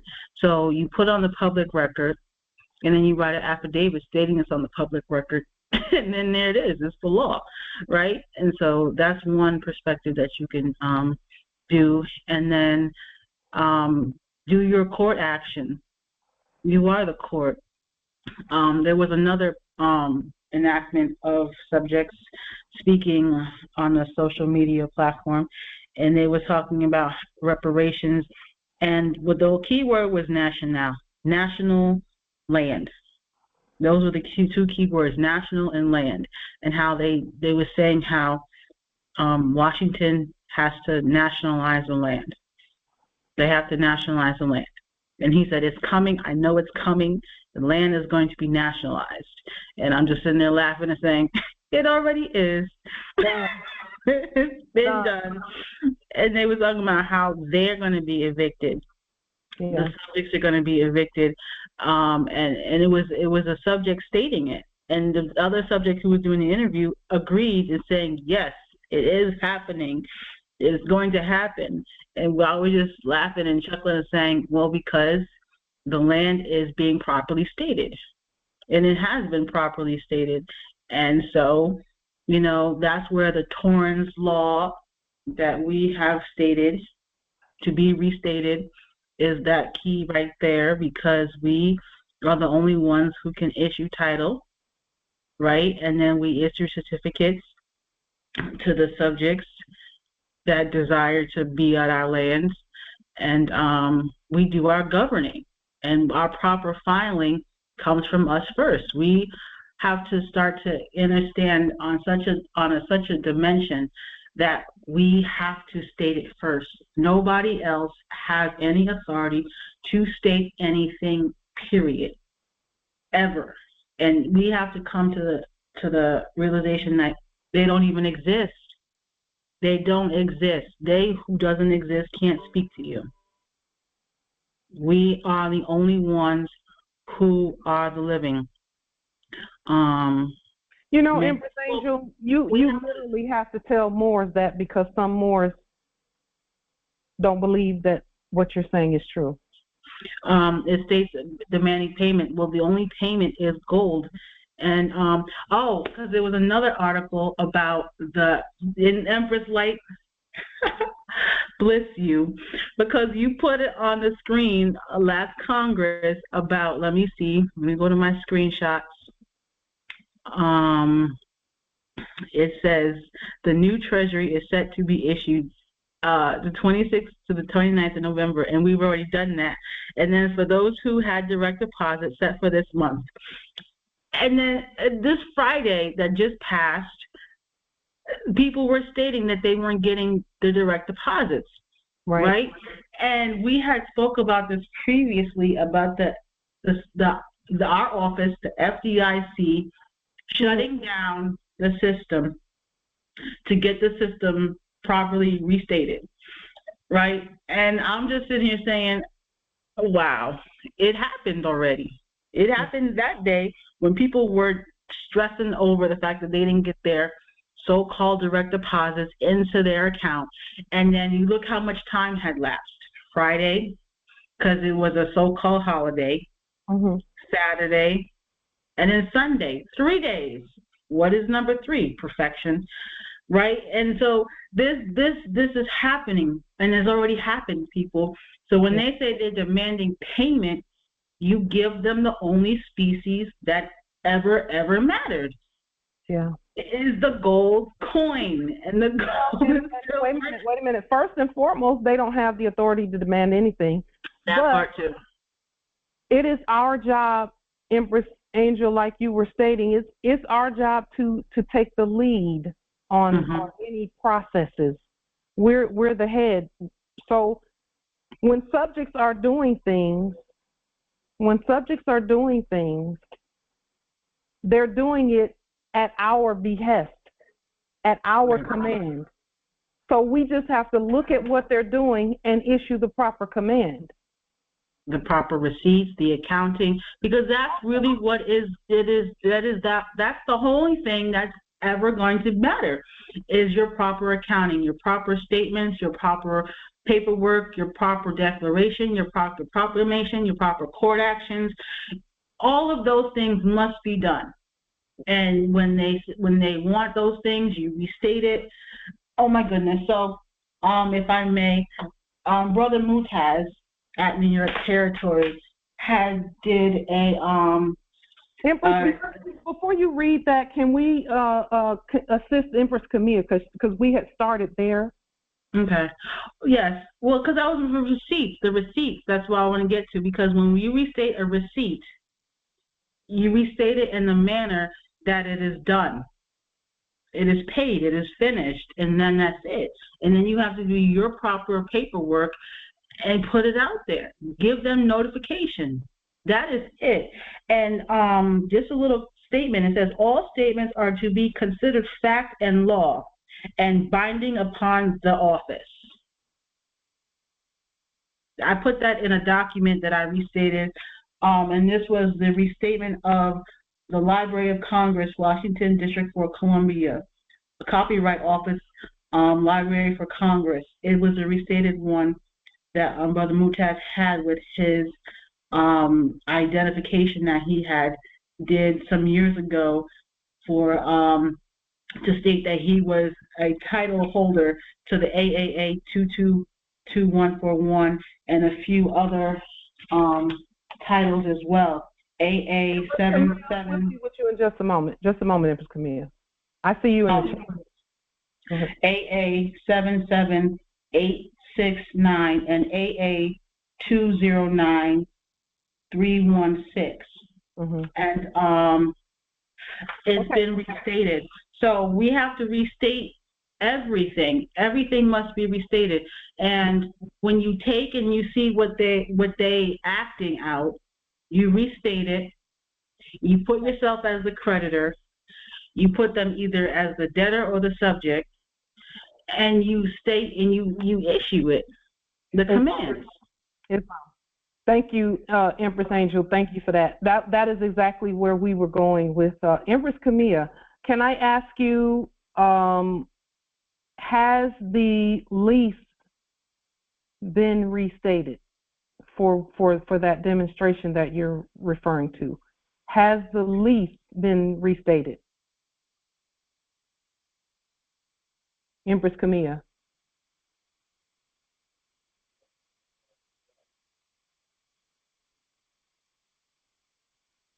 Okay, so she says in the chat, I don't think so. They did a rescind. So they rescinded their signature and did a title on the place, has a lien been done on anything? On the place, on those pretending to be judges? Because I noticed you said something about a judge and a court, that's not who that is. But has a lien been done? So when you say, Empress Camille, can you star 6 so that we can hear you? Because you said, I do believe so, but I don't know if it went through. Went through where? Because I've heard a little bit of that in what you're saying. It seems that you all are looking for validation from them. Okay, if a lien was sent out, then it went through. Do you understand why we state that the moment we type it up, especially sending it out, once it's sent out, it's accepted already. So was it delivered to? She said, it is still waiting to be delivered. That's what she says in the chat, Empress Camille. So if it's still waiting to be, okay, so then you know that it's already delivered, correct?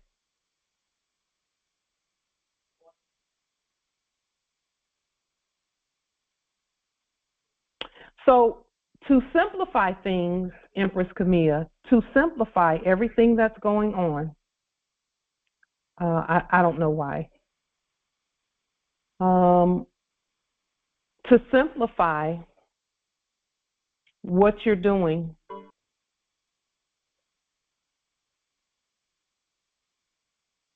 whenever you're assisting someone, you can assist them with the processes. Have they declared their nationality on the public record, Empress Camille?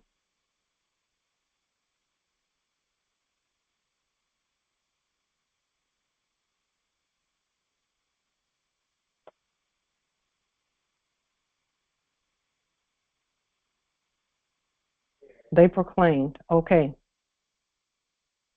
Do they know to do a court action?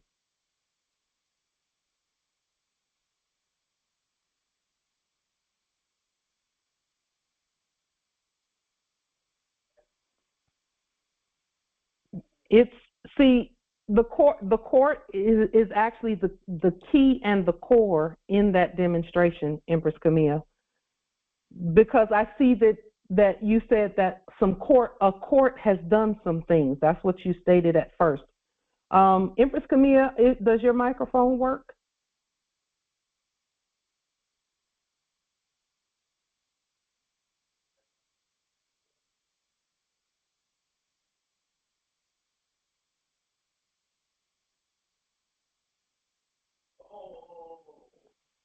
Just a moment.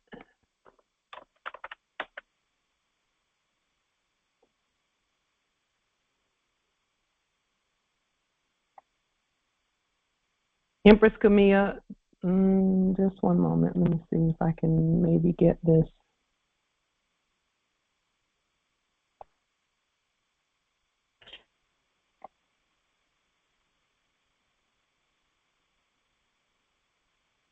Just a moment. Let me see if I can unmute this line here.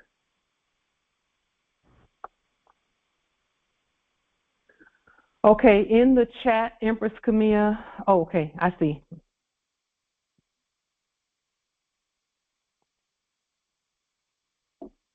In the chat, a little further up, you said they are enacting, evicting the person and demanding payment. Up a little further, you said what to do if someone is blocking your nationality on the record in your territory during an eviction. I know someone who had their paperwork refused and given a default judgment to vacate.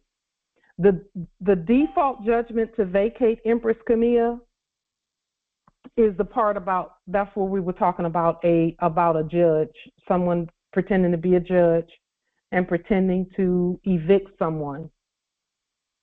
So a default judgment is given by a court. And if you're involved in a situation or there's another proclaimed more involved in a situation, you all are the only courts in that situation. So you must do a court action rebutting everything that's being said about status. You don't have to, Empress Camilla, so you said, okay, I can't go back and forth with you in the chat. It would be great to hear you speak. It says they ignored our court and made them pros. I don't know what pros is. I don't know what that means. Pro se. Okay.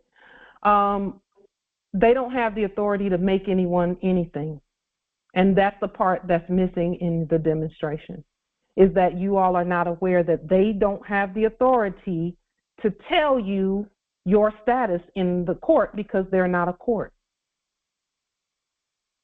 So that's the part that's missing, is you all think that that's a court, and it's not. It's not a court.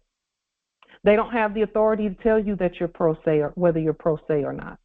You're not pro se, you're in propria persona sui juris. Islam, Empress. Islam, nobility. Islam. Let me ask you a question also, Empress. Did you file a document into the court's record, putting them on notice? Because I'm hearing, she got a situation going on. Since they didn't receive it, did you go down to the venue and put the documents into the court's record? Knowing that that's not a real court. It's not a real court. It's not a real court, but acknowledgement of your status and standing should be notified within the court's record. And that's done by court action. By court action, we state who we are. By court action, we make the statements that we make. That too, and then there's a couple of other things regarding the contract piece about how the morgue got into the place in the first place. That's not a deal breaker. How you got in there is not a deal breaker. However, what was the document that you filed? Because he gave me up to speed on what's going on. I could give a remedy. Did she send a court warrant? So did you, challenge the jurisdiction of the venue? Yeah, and we can't hear her for some reason. We can't hear her, and we're going by text messaging, which can kind of sometimes convolute things a little bit. The Moors have questions, Empress Camille. What territory is this? Did you send a court warranto? And things of that nature. So she said a removal and averment of jurisdiction is that, and she said Alabama territory. Alabama territory. And then with regard to that, when was the contract signed to get into the place? Just out of curiosity, because the contract has to be restated.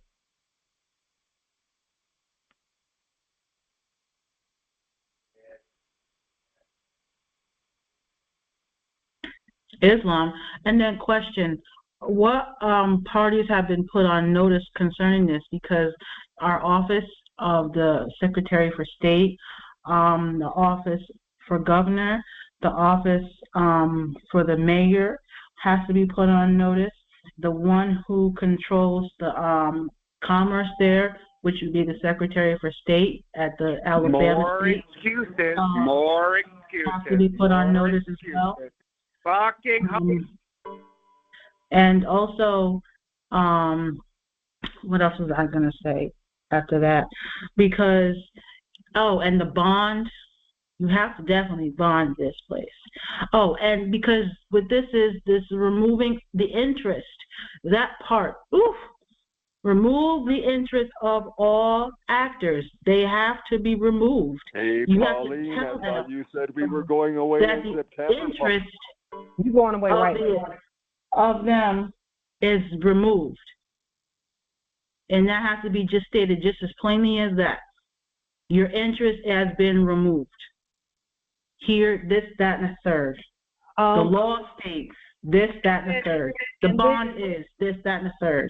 And then, what's most important, and these are the basics. This is just the basics. When was the last time she gave fiat for rent? She or he gave fiat for rent. Because if the contract was signed last year, when did they declare their nationality? And then once nationality was declared, now when was the last time fiat was paid for the domicile or the apartment or the place? They paid credit. And when was that? And you know, those kind of questions are relevant regarding the demonstrations. See, we must consider all parts of the contract, the contracting process, when we're demonstrating who we are. We must consider he stopped paying in July and rescinded their housing contract for assistance. Stopped paying in July. They terminated all contracts. Okay, and then when you terminate all the contracts, you have to put all new in place. A termination of all contracts, and some might say that's just a lot of work. Yep, it is. It was a lot of work to get into the contract.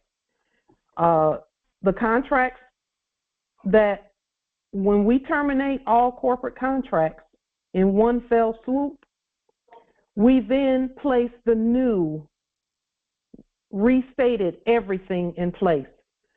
Let me say this, a contract for a domicile, a lease, a rent, a mortgage, or any of that is based on a few things. First, it's based on status. That's why they want down payments and letters of credit up front and all of that. It's probably going to be more than 50 pages by the time you get through putting the proper documentation in place. Government is continued notification and continued demonstration in writing. Do you know how much paper we've received from those pretending to be government just in the last, let's just say, 5 years? How much paper have you received in the last 5 years from those pretending to be government? None. None from real government until we start doing things.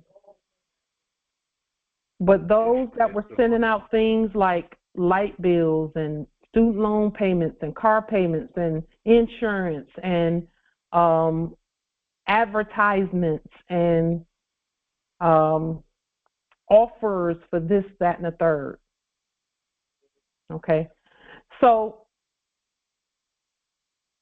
the flipping of control, Empress Camilla, because she says in the chat, so how do I help them just flip the control? First and foremost, they don't have any control, but you have to know that, and they have to know that in their minds. And whoever it is that you're assisting still is not 100% certain that they're the court. And I venture to say, Empress, that there's some opportunities for growth there with regard to who's giving the directions. Because based on what's been stated, what you stated in the chat about this situation that's happening, whenever you talk about those that are pretending to be the government and the law, You say that they stopped doing this and they said that they wouldn't accept these papers and they are refusing this. You say that they refused some paperwork and they got all their documents back.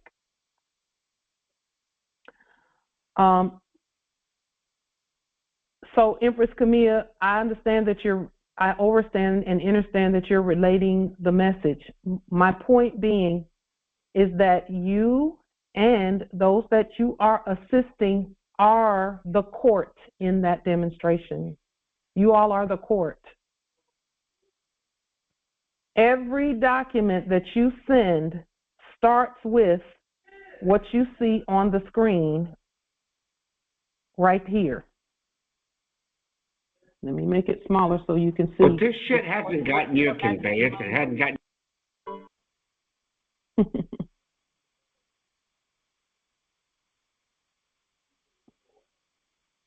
The court action language that's on the screen.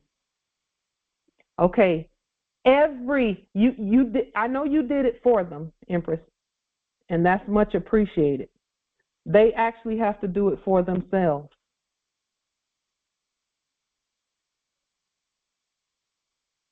Okay, I get it. So what you're saying is that when you did a court action, then the fakes pretending to be the court sent a summons for pro se. Okay. Whenever, right? Okay, she says correct. That's what happened. That when she did the court action, then the frauds sent a summons for pro se. Then you send another court action right back saying the exact same thing. Because they're not the court. They want you to think that they're the court. But they're not the court. Islam. They never were and they never will be. Islam, Empress.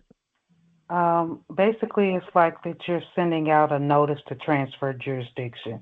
Every time they send something out, you transfer back to your jurisdiction all the time. Yeah. And Empress Camilla says she did that, but that is when they refused it. They can't refuse it. And that's the part. That right there, Empress Camilla, is where the opportunity for growth is for you and for the one that you're assisting. When you say they refused it, and I'm not calling them dogs, but can your dog refuse to go outside if you tell the dog to go outside? Can the dog say, nope, I'm just not going? Can they? No, they can't. Nope, they cannot. They can't. Now, Empress Camille, you're saying you're aware, which is why you are going to do another court action. Is that correct? Is that what you're stating? That you're going to do another court action?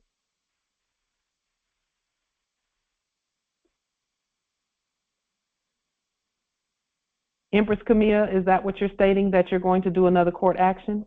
You say yes. I just wanted to know if there are any additional things I may be missing.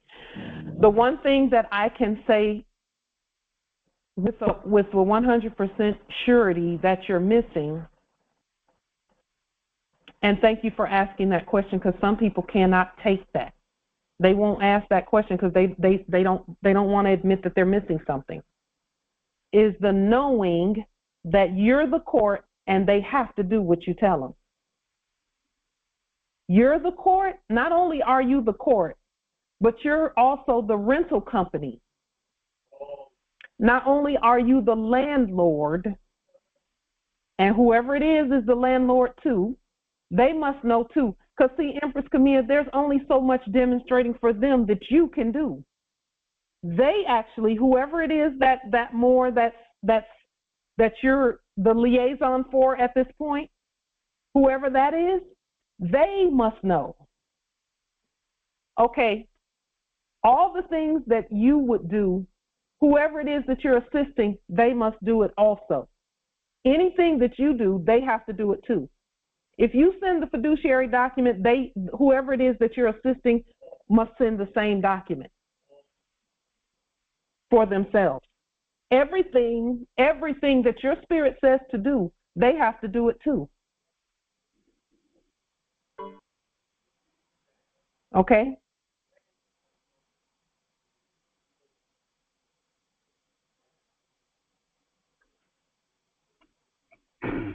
Everything that you're doing, they have to do it too. Because they have to stand on their own 2 feet also. It's their square. Yes, we assist one another.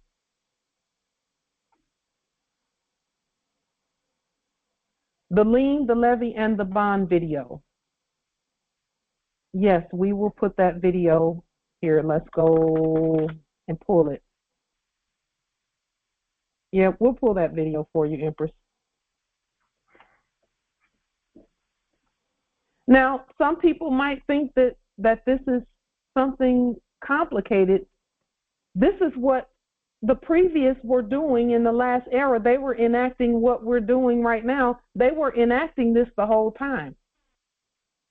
And because they were enacting this, it's not going to be that difficult. It takes some study. Yes, it takes study, but what else do we have to do? And Empress Camille, we're speaking in general, not directly to you about that, because we know you study. We know you study. The lien, levy, and bond video. Let's go to that. It's here.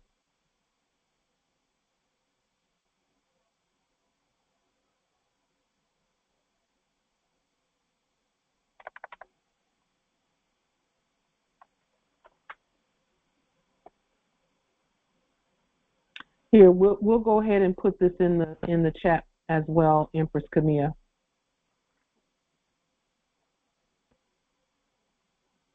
And yes, you can assist them. You can assist them. They must stand on their own 2 feet as well. I didn't put that in the chat. Someone else put that in the chat, and I would say it's probably something. Let me just see.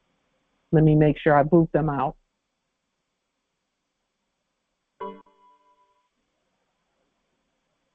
Just a moment. So, Empress Camille, there is the lien, levy, and bond.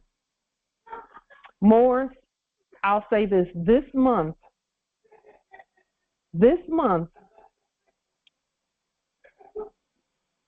just know that it is incumbent upon each and all of us, number one, to stay together. Number two, to give each other the benefit of our full faith and trust in each other, so that the energy that's here. Because see, what's really happening this month, yes, Empress Camille, what you put in the chat is honorable. We know that about you. We know you're honorable. We know that you want to give proper assistance.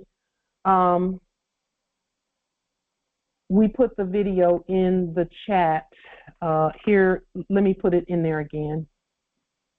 There it is. Under your last, just a moment.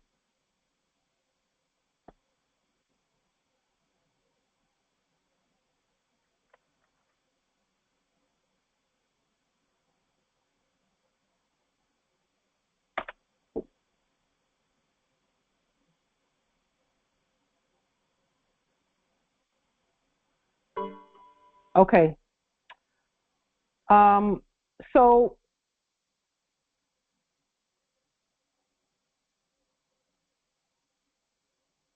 have them to study along with you. Have them to study along with you, and then study on their own time as well. Generally, when people come for assistance, they're hoping that it's a one-shot, one-document thing, and it's not. But once you get the process, it's a formula, and that formula will work every time for everything that you're doing. It's a formula. Lien, levy, bond, debt cancellation, the 10 things that we showed in the last Congress. Now, Empress Karima, are you here, Empress Karima?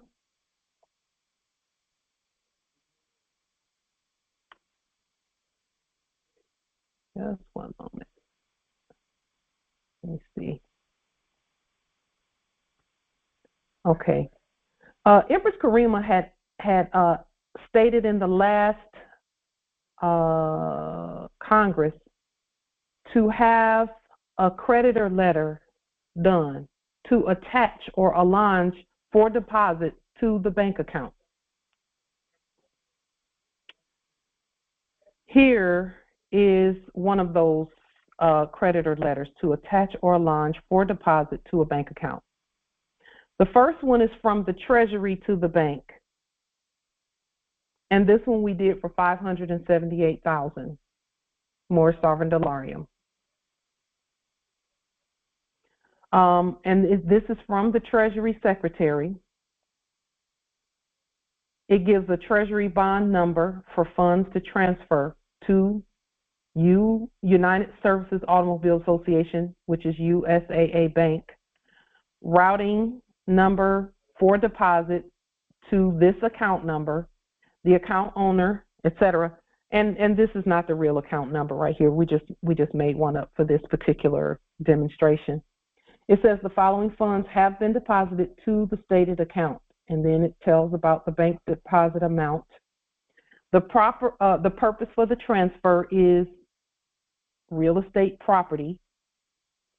The total amount paid in full date is this date, whatever date it is that the contract was signed or the affidavit was created.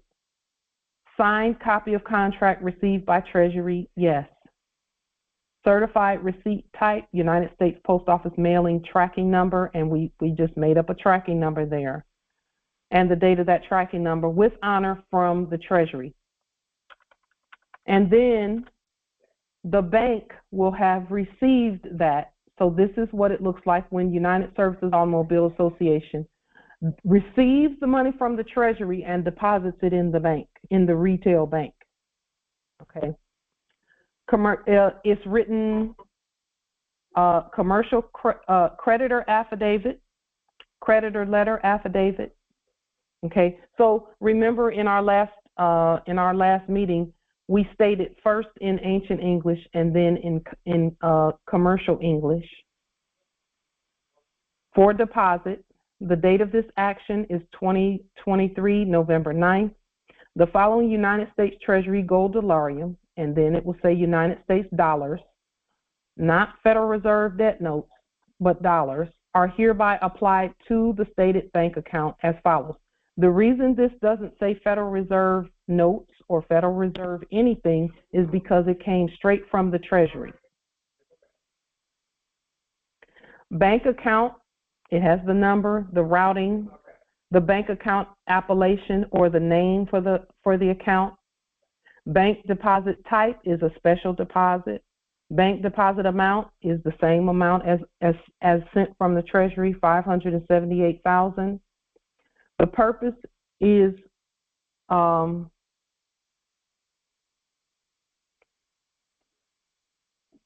with regard to their account, Empress Camilla is asking, do they need their own account or can they use yours?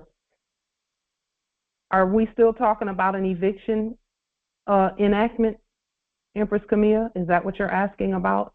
An eviction enactment in the chat?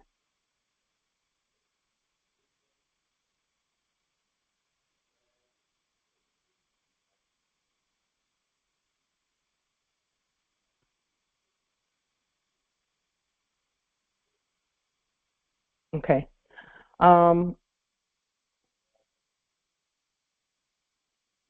So this account, it says total port pay to account or post paid to the account, which is just the money posted to the account, that amount. And then it says money to be paid directly to real estate company by the title beneficiary stated on the account.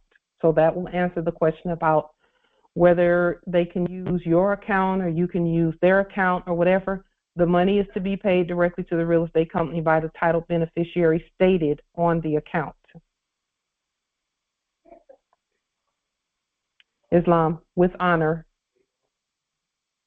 you know. And when we say here total, the port pay or the post pay, that just means that we're using the post office to do the exchange, or the authority of the Postmaster General to do the exchange. We have the authority of the Postmaster General within us to say that 578 Moorish Sovereign Dollarium, it can be used in the bank, in our banking system. That is within us, the Postmaster General authority. Islam, I have a question. To exchange that. Islam. Instead of it being the USAA, could it be the Treasury if somebody didn't have a bank account? Could they use in state the Treasury and just do the exchange that way and make the receipt? Yes. Okay, very. Yep. And so with that asked, the account number would be your sovereign security number, and yes. then the routing number would be the Treasury, either Ogden, Kansas, or yes. Washington. Yep. Or 55 Water Street. Let's not forget that one. Yes. All right. Can you scroll back to 55 Water Street? 55 Water Street is for securities. Oh, all right then. Instead of cash. And this is money coming from the Treasury. All right. So, so you have the Treasury bond number as what looks like right there, as what looks like a tracking number. The first 9 digits is my state security number. Okay. And then the next 8 digits, the next 8 digits is my own Treasury bond system, where however many uses of my Treasury bond I use, I number them. This happens to be number 16.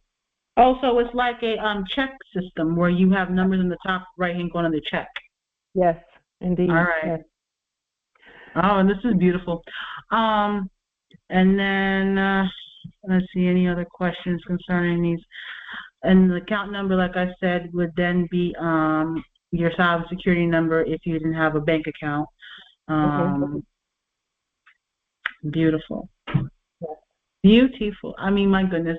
We were talking about this over here between Nathaniel and I about this, because my question was that I had posed to myself is, what is the next step in the moving as far as the process of bonding? Because I know it is that we did the creditors bond, right? Mm-hmm. And so then the next step would be this, most definitely.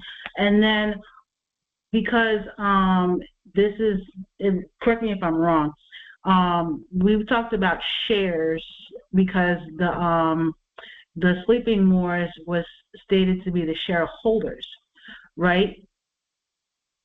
Or am I wrong? Yeah, they can't really hold anything until they declare their nationality. Okay. Slaves can't own anything. So, could we make a what was enacted previously, like a bond certificate, and like have those circulating as well, or no? Moorish Sovereign Dollarium is a bond certificate. It's a bond voucher. It's a bond resource. However you want to govern your estate, you can do that. If you want to do that, you can, because it's your estate, it's your bond. Especially particularly your personal bond. You can do that. You can create whatever paperwork, because all of our paperwork is money. All of it is money. Yes. So you can do that. Simply marvelous. Yeah. So the next steps in the bond process is to begin using the bond to pull, because the bond is part of the trust. And so you just use it to start pulling resources and purchasing things and doing things of that nature with the bond. Okay, so would there be a specific document that has to be stated for that to take place? Because that was another one of my questions I had to Nate. How does one activate, let's say, the payment bond? Because we do the action, the payment, and the bid bonds for the creditor's bond, right? How does one activate that? Is it with this process that we're looking at here on the screen, or is there something else? No, you activate it. See, it's already activated when you begin purchasing things and doing exchanges for things, doing exchanges for things, issuing affidavits with gold clauses in them or more sovereign dollarium. Whenever you're giving out more sovereign dollarium, it's coming from one of two places: either your bond, your personal bond, or the United States bond, Treasury bond. It's from those places. That's where more sovereign dollarium comes from. So you've already activated the ability to use your bonds to do whatever it is that you're willing to do.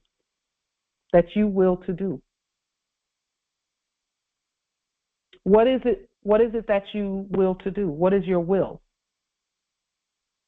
Is it to buy a domicile? Is it or to get a domicile? If that's what it is, then you use your treasury bond and your more sovereign dollarium to place a proper exchange on the public record. A proper exchange on the public record, which is part of this whole process. What we're doing right here, Empress Karima had asked in the last Congress for an example of a letter for credits, to put credits into your bank account. Yeah. This is part of that whole process of buying things, not buying things, doing exchanges on things from your account. The use of your account, whether it be a bond account or whether it be a bank account, which are actually the same thing. A bond account and a bank account is the same thing. Except that with the bond account, you don't have to have United Services Automobile Association or Bank for America or anything like that. With the bonds, you don't even need a bank because you have the bonds. But for some, the record keeping of having the Treasury bring it into the bank account and then having the bank account issue it is the process that they prefer because they like retail banking. They prefer retail banking because of the paper trail that it creates so that they keep good records. That's part of our system. Or you can go straight to the Treasury. Now, the part about the retail banking and things of that nature, the subjects, that's how they get whatever it is. They have to have retail venues to get the things that they get. They cannot go directly to the Treasury and dip in the Treasury and get things and things of that nature. They have to have retail venues. Okay, and then a lot of us have become comfortable with retail venues also. Well, we have to govern them. So what we're showing here is yet another way in the process of, and let me just show you that process because since the question came up, postpaid, able to be sent by mail without charge because payment has already been made. Postpaid is just prepaid. That's all it is. It's prepaid. So when we say port pay or postpaid, we're just prepaying for something. And some might say, well, why are we paying on our own estate? We're the heirs. You don't have to use that system. You don't have to use that system, but you won't be able to do commerce that way. You'll have to do it where you go out onto the land and you pull from the trees and pull from everything, and then you take it back to wherever you are and you create that way. That's what the merchants do. The merchants who go and dig up the gold and do things of that nature, which again, we've already showed how to do that too. Now we're talking access to it by way of commerce. That's what we're doing right now. So let me just show you this. This is what we're talking about. What we're showing today is a part of this process right here that we put on the screen the last time. A lien, a levy, a bond, debt cancellation, 1099-A acquisition for property, proper commercial exchange on the public record. What we're showing today is number 6 in this whole thing. And then Empress Camille was asking about proper being able to assist with an attempted or enacted eviction.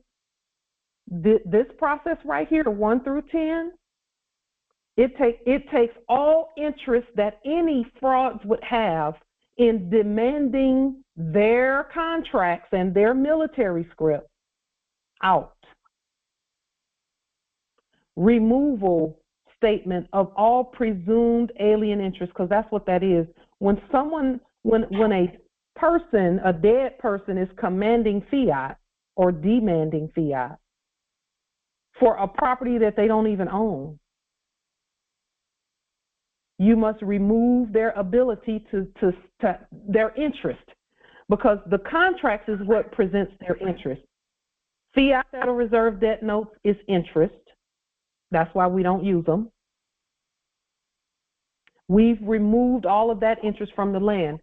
And let me say this about that. When we went out to do the court actions on the land that we did yesterday, we noticed that the interest was so low where fiat is concerned that it's not even funny. They didn't have some huge interest in the commerce that's going on the land. One of the places didn't even have a way for them to express their interest. They didn't even have a cash register, quote unquote.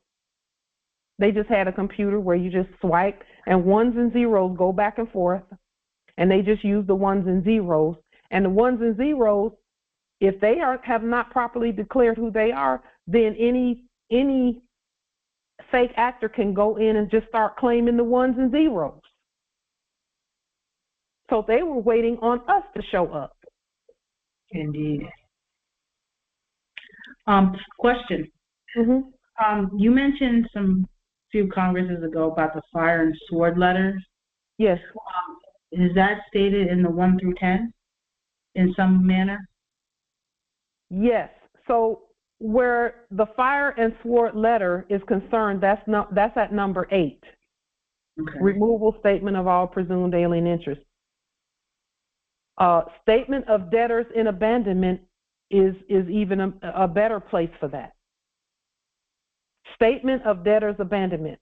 A fire and sword letter says that anyone claiming something and they don't have a right to be in that place, we do the same thing that was done that was enacted for us in the last era, Empress Camilla, where they send things and say, you got to get out, and then they say, okay, you abandon it. Because that's what, quote unquote, eviction is they send a bunch of things, and if you respond to those things, then they say, okay, we can call them a debtor, because every time we speak language to them as the creditor, they respond as the debtor. And when they say you responded as a debtor, they say, okay, now we can get them to abandon. So in any court at earth, Well, Empress Camille, yes, we're the heirs, but we're also the judges and justices. Mm-hmm. That is actually, that comes with our crown. That comes with our crown. We are the judges and justices. Empress Nevaeh, you said that you were demonstrating where eviction is concerned also. On the screen is the process to remove all interest. And let me say this, the video, Empress Camille, the statements that you're making, you said our nobility is our right. Those are great statements, but you must demonstrate those statements too, like you've been doing. You must continue to do that competently, line upon line and precept upon precept.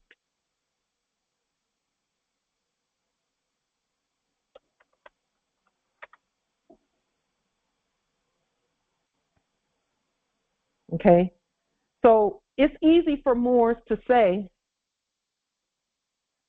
Empress Nevaeh, thank you for what you put in the chat. She said that she sent a quo warranto and a notice of intent to lien. Now go ahead and lien them. Don't wait. Go ahead and lien them. Because where quo warranto is concerned, a quo warranto is really a formality. A quo warranto says, prove that you have the right to claim the office that you're claiming. That means prove jurisdiction. We know they can't prove it, but as a part of due process, we give them the opportunity to do it. But usually if I were sending a quo warranto and a notice of intent to lien, the lien was with it. And when you can go back and look at the videos from when we started talking about notice of intent to lien, I know that they can't prove it because we're standing right here. The authority is standing right here already. We already know they don't have it. But because we're fair, we do the quo warranto and we do the notice of intent to lien and we do the averment of jurisdiction. Saying, do you have a right to speak to me that way? We know they don't.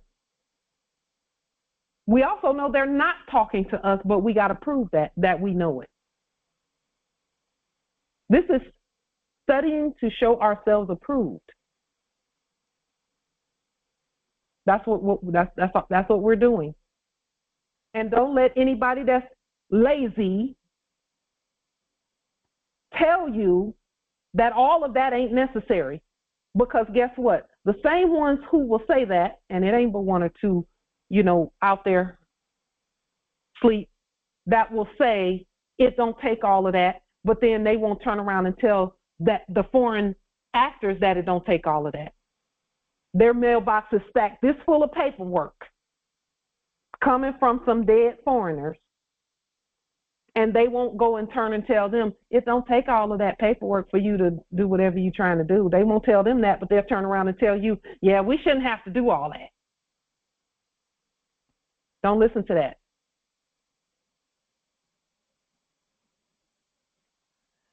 Yes. Now, we're transferring cases into our court.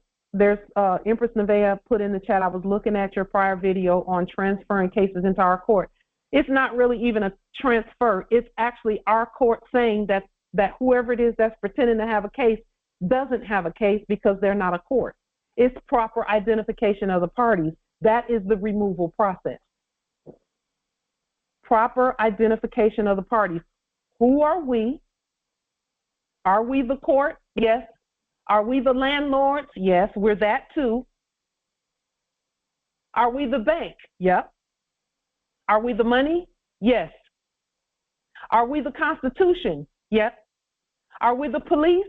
Yes. Are we the sheriff? Yes.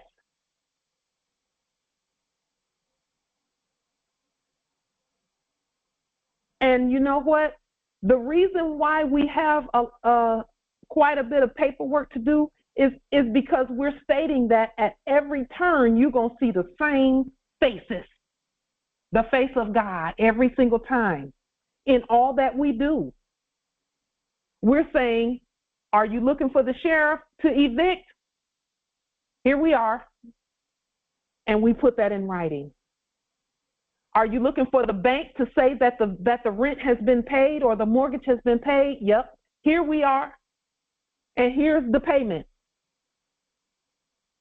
Now let's describe whoever it is that's saying all of that. They're saying that we owe them something. Prove that you're the creditor, because we're the creditor. Prove that you're the creditor. Let's see that.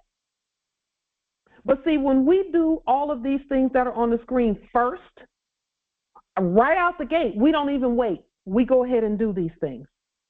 And to the new Moors, this might look like it's complicated, but this is the formula. This is what all of the study that we've been doing comes to right here. We're the city.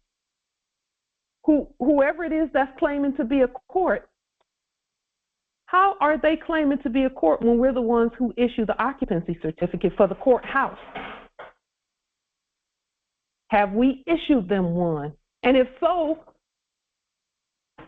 why are they acting like they don't recognize who actually issued the certificate for the courthouse?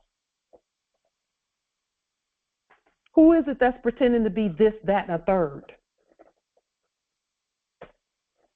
And show, now we can say, where is your delegation of authority? Is there the question in the chat is there a private consultation for these processes?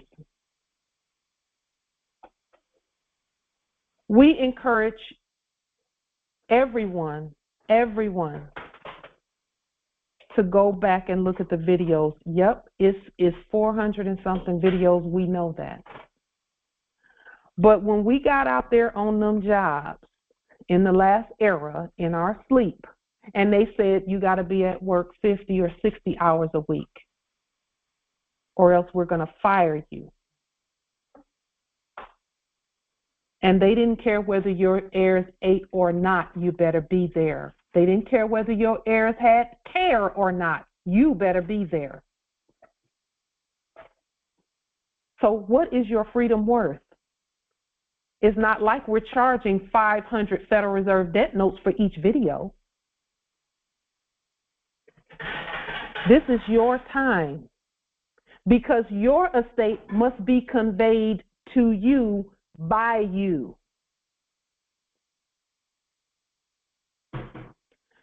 The video for copyright and patent, I don't know exactly which one. I could probably look through the videos at some point. It may take me a minute to look through and see which video is the copyright and patent video, but we will say this: to shorten the curve on that process of copyright and patent, go to the U.S. Trademark and Patent Office, quote unquote, website, and just restate the main contract that says, because they have it on there, what it takes for something to be copyrighted. Just restate that and then copyright whatever it is that you're doing. But your copyright must come from your court, not theirs. Islam gratitude. Islam. And now, Justice Howard says, please pull up a sample owner occupancy certificate. We had done that in the previous video, but we can pull it up at this time as well. That's something we can find pretty easily. Just one moment. The owner occupancy certificate is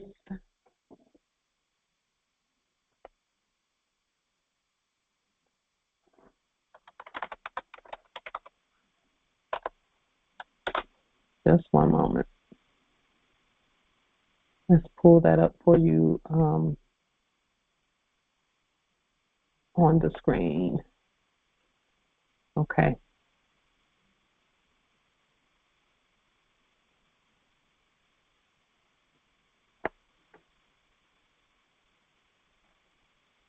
So here is our, the one that we did for the post office at Federal Way.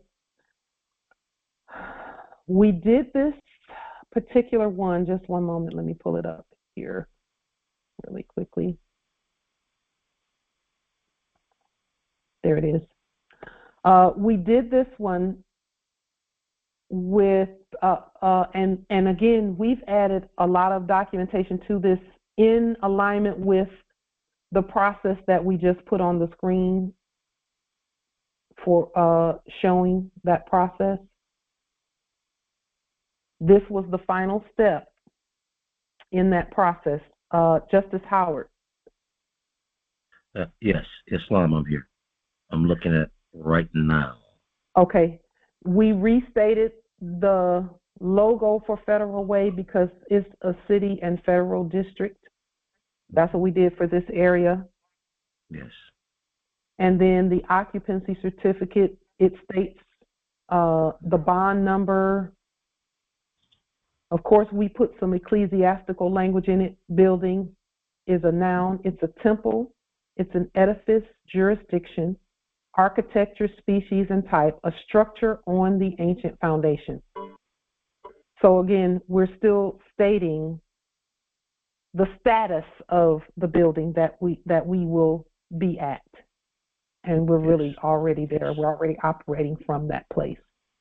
Mm-hmm. I noticed Pauline needs the chief building inspector.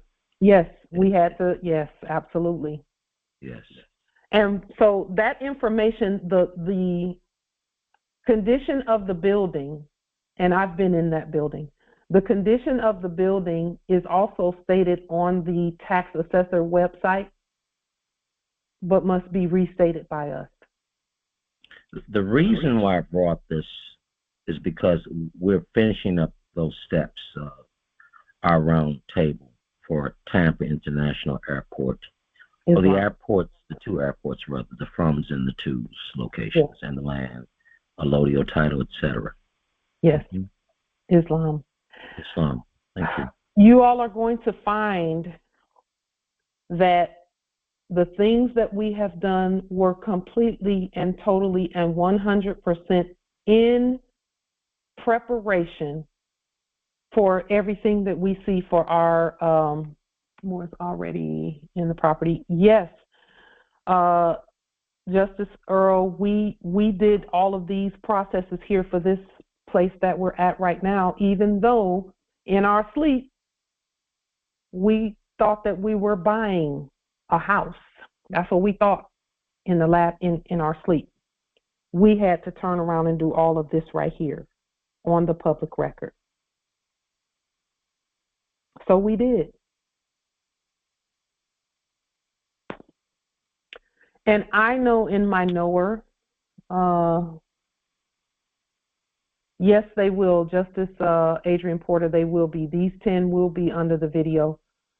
And I'll even go ahead and put them in the chat. Our ancestors were encouraging us to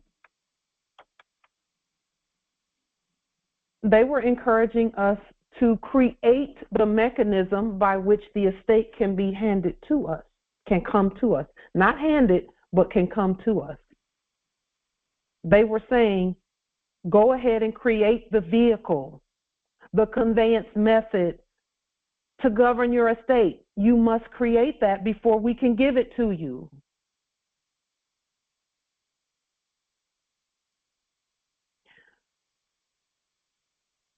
And so nothing corrupt, and this was their mandate to us. Nothing corrupt should be able to get in there. Nothing corrupt should be able to get into our system. And let me tell you, the last piece of that information that they gave was this morning. The question is, we have done all of this process. Should we just enter our home or wait until they give us the keys?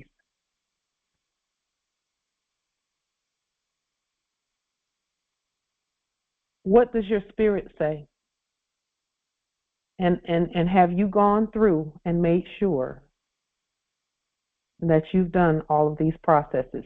What does your spirit say, Justice Nathan?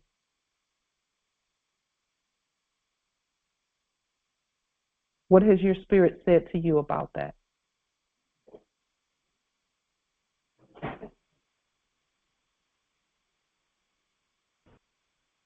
Islam. Well, my spirit say I should just be pouring into my house. That's my spirit is telling me. I should just go there and enter my home because I've done all of the process and notify all agents involved.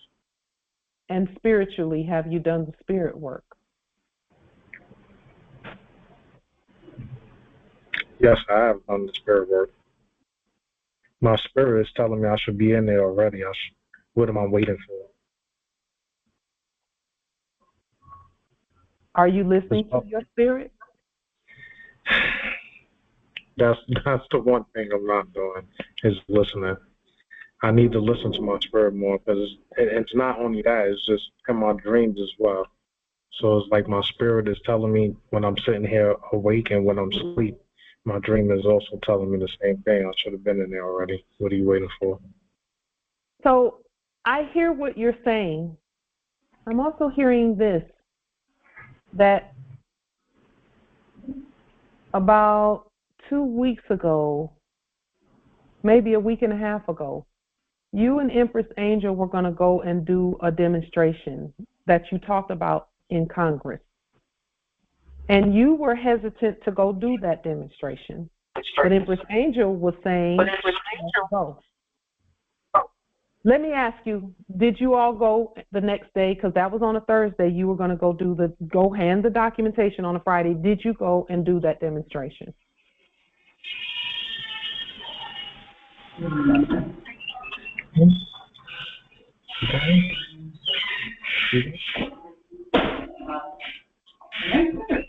Empress Angel.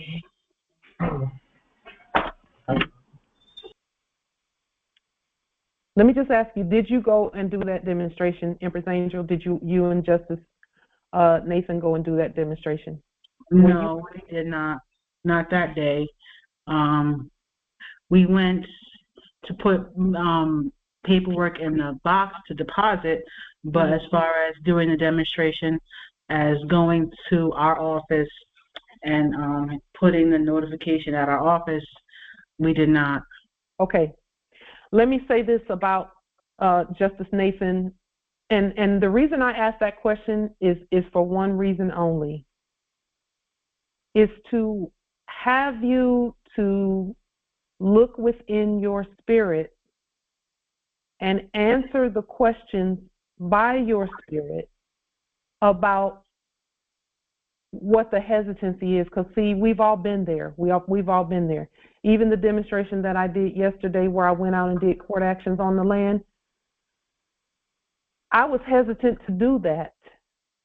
But after I did it, the ancestors, all the walls came down about what we're doing and why we're doing what we're doing. All the walls that I had remaining came down about why we're doing what we're doing when I saw the misery of the people. So I said that to say this: there is a reason for everything in the spirit realm. If you didn't do those demonstrations, there's a reason for that. That is a wise reason within your spirit. Even if it's just that you had some unfounded fear, because all fear really is unfounded. It doesn't have a basis. It doesn't have support in the law. The fear doesn't have support in the law. But we must know that. Just let me going in and out, Empress. Just a moment. Going in and out. Can you hear me now? Yes. Okay. Here's what I'll do while I'm doing that. I'm gonna mute some of the lines and just so that the in and out, because sometimes that causes it. Can you hear me now? Is it still going in and out, Empress Angel? Yes, I can hear you now. Okay. So this is what I was saying about when we do demonstrations, and then sometimes we will not do demonstrations. We will plan a demonstration and then we'll say, no, I'm not going to do it. I'll do it another day. Either I'll do it a different day or I'll look at it again. If we're speaking from a place of fear, all fear is unfounded, because when we do the demonstration, we're going to learn from it anyway, regardless of what the outcome is, and the outcome is always going to be in our favor. In our favor being that, number one, we'll be safe. The ancestors will take care of us. They promised that when we stand and we don't war, but we just stand on who we are. The reason for not doing a demonstration when you feel like you were led to do one is it always commands that we look at that. Look at it. Just look at it. It doesn't say anything good or bad. It just says, look at this. And then the more you look at it, and this I know from personal experience, in the past, I will have planned a demonstration out and say, okay, I'm going to go and do this demonstration. And then the closer it got to time to do the demonstration, I started feeling fear creeping in. So rather than just go beyond the fear, sometimes I do just ignore the fear and go ahead and do it, because the ancestors say go ahead and do it, and I already know I'm going to learn something. But other times I'll look at, why is the fear there? Why is it there? And 9 times out of 10, when I look at why it's there and then I look at my process, there's one more blank I can fill in the process itself. And then I go do the demonstration, and when I go to do the demonstration, I see why the ancestor said, okay, just give her some type of a hint to fill in this blank. But even when I've gone past that, the ancestors are still merciful. They do what they do in terms of showing us how to do the demonstrations.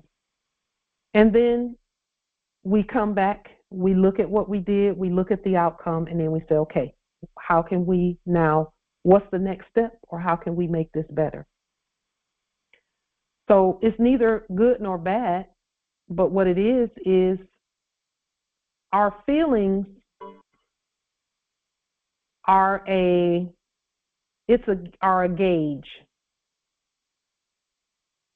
We don't govern by feelings and belief, but we look at feelings and see what the feeling is saying, and then we govern based on what we know about what we're feeling. Any feeling that's fear, any feeling that is fear is not, that's an incompetent feeling. It's incompetent. And that's from my own personal feeling fear and knowing that it's incompetent to feel fear. But it's important to look at, why am I feeling that? It's incompetent. That's going to cause us to study the law and say, this law trumps that fear. This law trumps that fear. So Justice Earl put in the chat, give notice to police, sheriff, etc. of entry. If you feel that someone else is the police and the sheriff, don't do the demonstration until you know that you are the police and you're the sheriff, and that you tell the subjects in those offices what to do.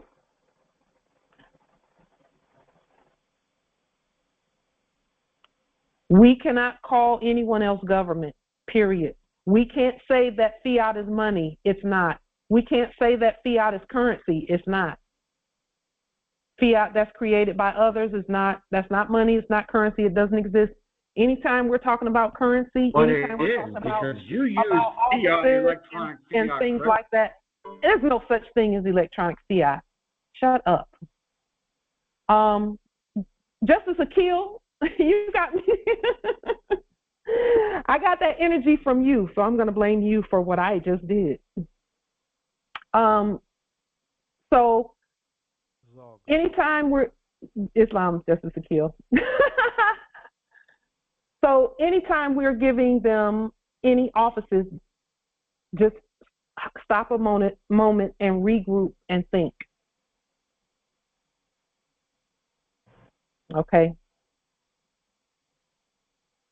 So are there any other questions, comments, or wisdom about what we've stated here? This process that we've put here on the record, Islam and Cynthia. I didn't mean to stop your train of thought, but when I go out, we're looking at property. Mm-hmm. They always have notice. They always have notices on the property, the building itself, so everyone knows the status of that particular property. So I'm hoping that they've also notified the neighborhood too of that there's a transitioning happening with the notices on the buildings. That's part of the program they also uses. So I just wanted to put that out there. Islam. Islam.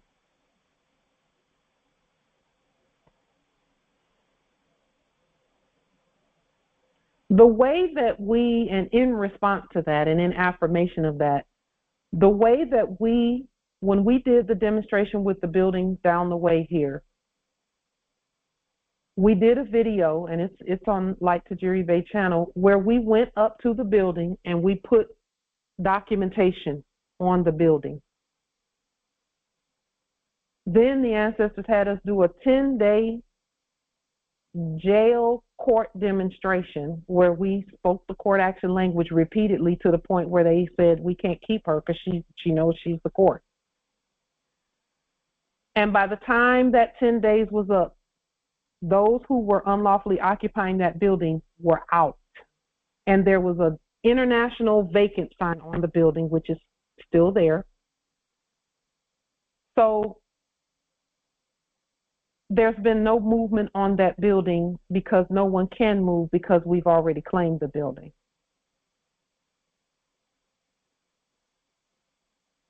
Are we going to go down there, Justice Nathan? Are we going to go down there to that building today and kick the door in and enter the building and just start working? No, we're not, because we've not gotten that in our spirit about that. Message was not given to us about that building yet. The ancestors are just, what they have stated to us about everything that we're doing is this. They said, put an uncorrupted system on the record for everything that, whatever it is, put an uncorrupted system on the public record. Do that first. And when you do that and you know that your system is ready, there will be no adversary to the things that you say. Islam, I have a question. So the system that you're speaking of, that would be everything lien, levied, and bonded, like all the venues, all the policy enforcers, all the actors, as actor sheriffs, and all of those parties would have to be on the notice, and in that regard, for that to be taken place.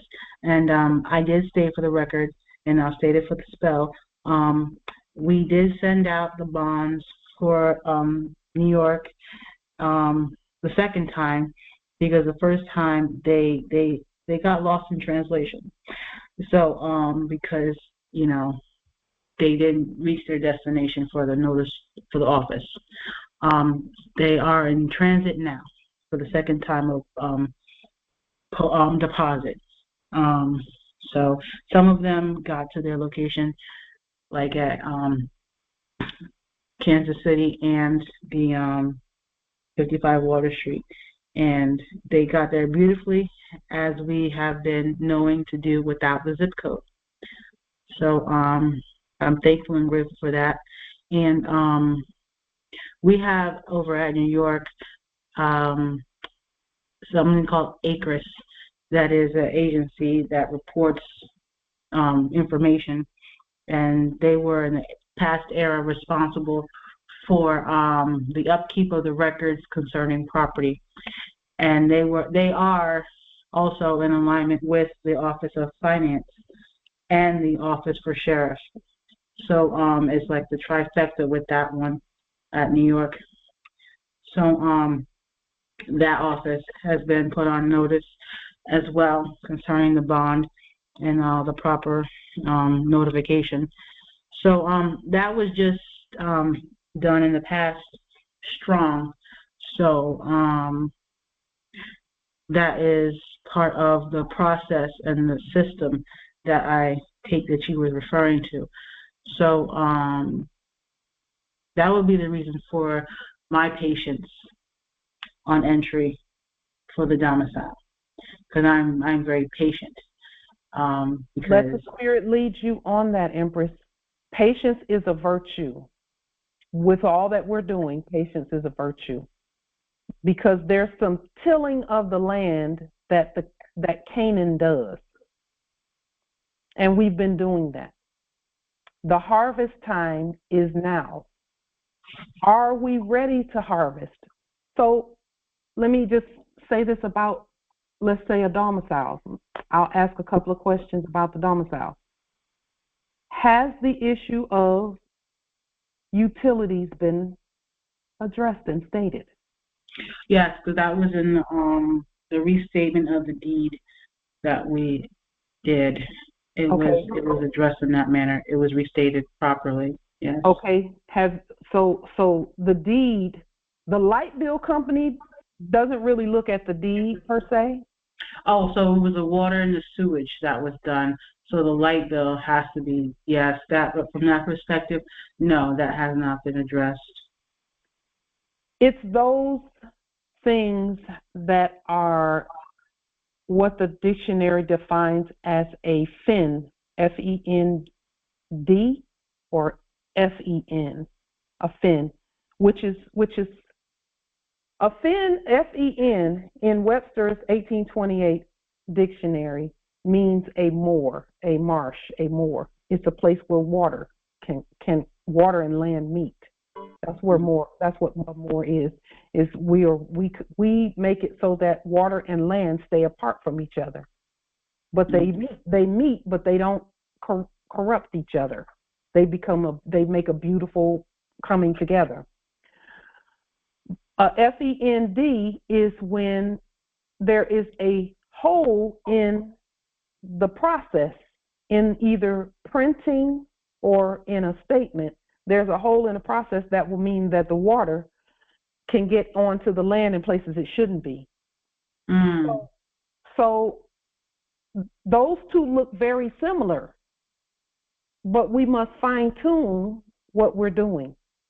And what you just stated is a good example of that, where we will say, okay, the utilities were addressed by the deed. But when we think about our system, the system is that utility companies have been using contracts directly with the people only. They don't even care about deeds. You know, they didn't care who was in this domicile here. They just wanted a contract from someone giving them an address that's in the same enacted trust that they were in. That's all they cared about, is a signature of someone willing to be in trust with them. As they enacted being the utility company or whatever. So all law is specific, and there's no part of these processes that the Moors didn't invent. So it's our job, as we continue to let muscle meet muscle, and line meet line, and precept meet precept, and sovereign meets sovereign, And then we use our other utilities and tools like corporations and companies and things of that nature and people and persons to meet each other at that level to make sure that those things are taken care of. Trash service at a domicile. Some people already know that it's not necessary to have trash service. Others don't know that, so they then must know how to demonstrate trash service at a domicile. Is trash service something as simple as someone coming to pick up the trash or someone from the domicile going and recycling the trash? Those are all part of the process of domicile, of competent ownership of a domicile, is being able to take care of it. Mm-hmm. And so that is why these processes go line upon line and precept upon precept. We all want the big giant domiciles, but I can tell you just from ownership of this domicile that every jot and tittle, every line and every precept we must address so that we can take care of the domicile. And that's the system we put in place, you know. And all of those processes, and from the sewage, the trash, the electricity, all have to be liened, levied, and bonded. Yes, yes. So that process has to be complete, because just liening the property of the four-wall building is not the whole enchilada. It's not the end-all, be-all, is-all, because you still have to have function in that domicile, and that, is not yet been done. Yep. And you have to, what are you going to eat when you get in there? How are you going to do that? Our ancestors are actually graciously giving us the time right where we are to put the instruments in place so that we have not a worry in the world as we enjoy our vast estate. Mm-hmm. And I'll just use the demonstration that I've done with regard to the conveyance. If the conveyance is in the driveway, how do I get gas into the conveyance? Because it's a gas-powered conveyance. It's not electric. It's gas. Without contracting, how do I do that? Right. Well, I have to continue moving forward with activation of the banking. Mm-hmm. And then lien the gas, those pretending to be the gas company and all of that. All of that stuff has to be done. Not only that, what happens if there's a repair that needs to be done? I'm not going to bow down to that just to get a repair done. I'm not doing it. So now the ancestors have had us to demonstrate a repair, look at the process, see what the outcome is, and then move forward that way. Yes, they're taking this is not just master's degree, master's level. This is beyond PhD level that we're all doing. Come on, talk about it. This is beyond those that were previously enacting Supreme Court justices. This is beyond them and that idea. This is beyond oil executives. This is beyond those pretending to be oil executives. This is above their pay grade. People who have who were enacting being CEOs of Fortune 500 companies, this is above their pay grade. Because we must know the systems and then use them because we created them.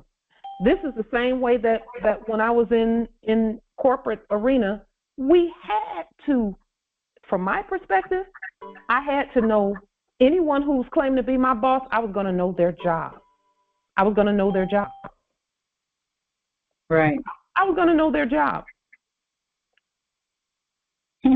Period. So this is the same thing, except they're not above us. It's actually the other way around. We just need to, we must know the jobs. And the jobs are government, What you see on the screen, this process. And removing all interest. And removing all interest. Yes. All presumed interest at that. Mm-hmm. Because, see, fiat was a presumption, but for some people it's still very real.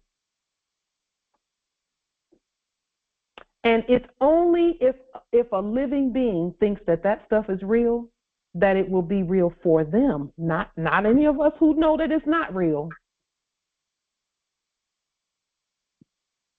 Just like, when I was meeting yesterday with subjects in the office of managers and things, and they were talking about, ooh, you all must have lots of money. You got a lot of money too when you're lawful and legal. Mm-hmm. Those parts. May I state that which you just stated concerning Nathaniel and I's demonstration is the remedy for all people concerning every demonstration with domiciles, whether it be eviction, presumed eviction, may restate that part, the acquisition of a domicile or any property in that manner. But for the part of like eviction, the presumption of an eviction, let me properly state this. When you are acquiring that domicile, you have to do and show competency that you can govern that by restating the electricity, by restating the water, by restating the trash, by restating the sewage, by restating, everything. And because that's how you truly remove the interest and properly state that you are the heir. And like you said, leave no stone unturned. I couldn't come back in a year and not a goddamn thing has changed. Whatsoever. None whatsoever. No stone unturned. None.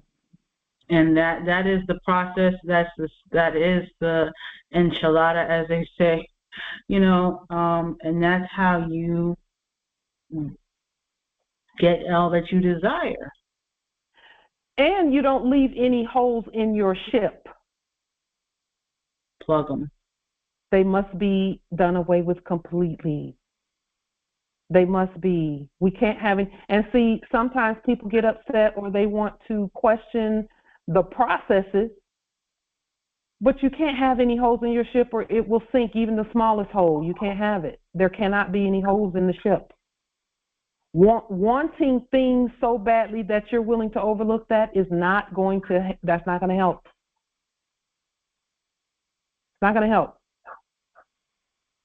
And so we might as well go ahead and just do what is necessary to make sure that we don't have any holes in the things we're doing. Does it take time? Yes, it's taking time. Yep, it's taking time. Can that be a little frustrating? Yeah, it can be. Be angry and sin not. Be angry and sin not. So I wanted to show one final thing with regard to this website that we were looking at regarding U.S. currency. It's uscurrency.gov. In the United States, there is no federal law that requires a private business, person, or organization to accept currency or coins as payment for goods and services. When I saw that, I thought that is such a key. None, and that's why we said what we said at the beginning, because we're bringing this full circle. None of the businesses out there on our land are private. None of them are private. They're all public. They must accept our currency and our coins. They're on our land. It says, while private businesses are free to develop their own policies, there may be state or local laws that specify a requirement to accept cash within certain jurisdictions. This means that even if it's private, whatever jurisdiction it's in can say the same thing, that you must accept certain currency and coins. That's the Fifth Amendment. That's the Fifth Amendment. So what we're doing right now is having our faces be seen and known. And let me just say this about even when I went out yesterday. for those who listen to the Spirit and just really, as I was going out there, there was there was a feeling that I was feeling that was saying, don't go out there, don't go out there, don't go out there. And even while I was out there, it looked really gloomy, like it was going to rain while I was out there. And it did. There was a few drops that fell while I was out there. I actually had to not ignore, but acknowledge and defeat those feelings that said, don't go out there, don't do it, don't go out there and do this. I had to ignore that and go. And when I went, I actually got to connect with the feelings that the subjects are feeling in terms of they're miserable because there's nothing for them. They're just there, waiting for remedy to come that they cannot bring to themselves. Every remaining little ounce of any type of thing that would say don't govern, don't go out there and connect with them. Of course, using court action language, doing your court actions, properly identifying the parties. And I know in my knower that that's why it went well, because we did what we know to do. We do court actions for everything. We don't speak unless we're asking names and asking questions. Some say interrogating. We say it's a rogatory statement. You're a bigger disappointment. A rogatory statement. Come on, Pauline. So, in conclusion, leave no stone unturned. Leave no stone unturned. A stone is a writing, and we stated this before. When Moses came from off the mountain with the 10 commandments, quote unquote, it was a stone tablet. We leave no stone unturned. And turn is the root word for attorney. Those who are willing to patiently go through these processes and do the processes, know the processes, know what to say, know who you are, know that no one else has any offices, that you're every office they could look for. While I was out there talking, the one who wanted to give a little bit of pushback started asking questions that in the underlying energy of the question is, what gives you the right to come in here and say that? Because we're the government. Rejected is the root word for your conveyance. We have no one on our land that is not under our authority. No offices that are not under our authority. That was one of the best demonstrations I've done to date, and all of them have been great learning instruments for me. But actually going out and seeing how wide open the field is for us to do our thing. The owner occupancy document in the chat. Justice Earl, when we first demonstrated the owner occupancy document that we just showed on the screen, we demonstrated it about 6 or 7 videos ago. We showed it and then we put the link to it under the video. I would ask that you either Google it. It may come up when you Google it. Owner occupancy city Federal Way. It may come up when you Google it. If it doesn't come up when you Google it, then we would ask that you go back to the video where we showed that document for the first time, which was about 6 videos ago. The occupancy. And we put occupancy in the title of the video. Why am I stating go back and look at the videos for everyone. Because the more you hear the sound of your own authority, the more you hear the sound of your own authority, the more you will know that it's true about your own authority. And some people might say, well, I already know. Prove it.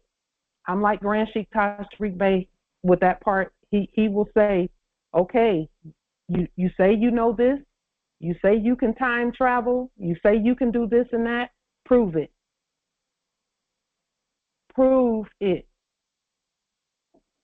We know that we're the court and that we govern every business and all commerce at this territory. We're proving it and giving the statistics and showing and saying what we've seen out there. That's not the last time we'll go out and survey the land, because when land is brand new, who's the first person that the government sends? A surveyor to go and survey the land, survey the territory. In the Biblios, that's what the 10 spies went to do. They went to survey the land and see, can we take the land? Yes, we can. And only 2 of them said, Joshua and Caleb said, yeah, we can take the land. The other 10 spies said, no, there are giants in that land. We can't do that. There's giants there. Joshua and Caleb knew giants is breakfast. We have giants for our bread, but we don't see any giants on our land. We've done the work. We've all done the work. Liens, levies, and bonds removes giants, the appearance of giants. Islam. Nationality does also. Islam nobility. You know, you mentioned something interesting, and I literally was just on a conference with the little work group. We were working together on something, and I mentioned to them, showed the process where we did the court action, and it's been 4 months, and alleged debt that was claimed to be owed, they went totally silent. I used to get phone calls, on the matter, and because the court action was very specific, the default notice that was given to them with instructions, and everything else, it was very specific what they were to do. They were to cease all communication attempts, cease pretending like anybody owed them anything because the debt was settled. Dollarium was sent. There was on the public record, gave them a receipt, et cetera, et cetera. And that was before you did all this part. We did all this part. Yeah. But we gave a receipt because I understood trust law, and in trust law, that's what you do. If when you go to the store and exchange something, you're given a receipt. Well, I'm doing the exchange because I'm the real creditor. So when I gave them the Dollarium, I gave them a corresponding receipt, gold receipt, for the Dollarium, for the use of it. Now, what has happened since then? Not a thing. Nobody has contacted or called or tried to send any more communications about the matter because it was settled with the court action. Yes. Yes. So I just wanted to share that. Yes. Noble Phoenix, all we have to do is continue doing what you're doing, which is demonstrate. Just keep moving forward with the demonstrations. Just keep moving forward. Because, see, what I see in the spirit realm also, and some of you can see this even in the natural, and even as I went out yesterday onto the land to do some things, to do the surveys and the court actions, I'm seeing that those who do not want to do as commanded have already left. There were so many vacant buildings and things of that nature, vacant spaces and things of that nature out there. They're vacant, but they're not abandoned because we're still standing right here. But see, what's happening is that preparation is being made so that, and we heard it yesterday, any kind of money that you have, we'll take it. That's what one of the subjects said in the office, that is in the office of manager of one of the establishments that we've established. They said, any kind of money you have, we'll take it. She didn't realize what she was really saying, but she was telling the truth. But see, it can't be any kind of money. See, they're saying that out of desperation, but it actually must be legal and lawful money. And we're the only ones who have that to date to properly with the overstanding and understanding of rebutting properly fiat. Now, there are some other nations and some other tribes who have their own species that they deal with, and some just do bartering back and forth. We honor and understand that. This system that we have activated, this ancient system that we've activated using Moorish sovereign Dollarium, was specifically to rebut the entire worldwide commercial system that was previously enacted as being taken over by foreigners. All we're doing is continuing to rebut that. And so far we're doing everything right because no corruption has been able to get into our system. None. No corruption has made it into our system. No corrupt products, no corrupt statements have been able to get into our system and corrupt it. And we know that there's been attempts at that, but the court action language addresses properly any perceived corruption. Any perceived, someone might think if there's a vulnerability in the ship, there's none. Are there any other questions, comments, wisdom from this great Congress? You know, Noble Phoenix, the testament that you just gave is affirmation of the fact that as we just keep moving, you know, you may not have with your demonstration and me with my demonstration, I'm not sitting at the domicile that used to be unlawfully claimed by a subject by the name of Bill Gates. I'm not sitting there today. It's still ours. Still no one's at that place because it's ours. But that's not bothering us. The ancestors have given us a space where we can work and govern from. We're going to work and govern right from here, right from where they have us. And I will tell you that this place is kind of tight when it comes to a lot of paperwork, because I got paperwork I'm not in the office anymore. I'm in the living room now because of all the paperwork. And, you know, but none of that is going to stop us. The conveyance that we have claimed is not in the driveway right this moment. That's not going to bother us. It's not going to stop us. It's not even going to slow us, because we know that if it had come any sooner than it's coming, because it's already ours, we have to know that there's no corruption, no place or no interest by the foreign alien dead person.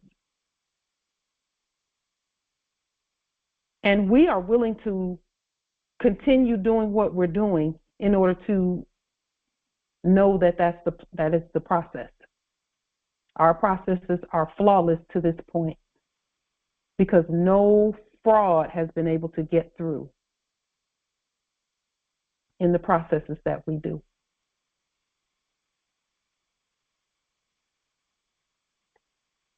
With that being stated, if there's nothing further from this amazing and beautiful and awesome and forward-thinking Congress, you know, Justice Shem El, he said that this work is bigger than us. Actually, we're bigger than the work. And the work only exists because we're so giant and huge where authority is concerned. Islam, that was enacted before nationalizing, but I don't want any corruption. So Empress Nevaeh put something in the chat really quickly. This is interesting. She says that there was a lawsuit that was enacted before nationalizing. They want to settle, but I don't want any corruption. So, Empress, the way you do that is tell them to give them the command to send the settlement paperwork and then just restate the paperwork. Just restate it.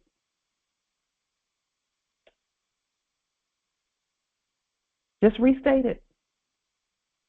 Because in reality, they already know they don't have anything to give you, but you can give it to yourself. That's another one of those things, and the time is here already.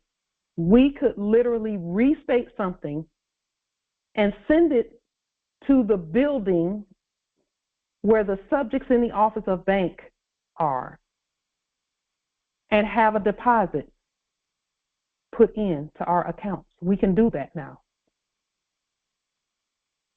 Properly stated, everything properly stated, and then sending the Dollarium as the receipt for the deposit, because they can't even give you a receipt for a deposit that they can't make. Islam nobility.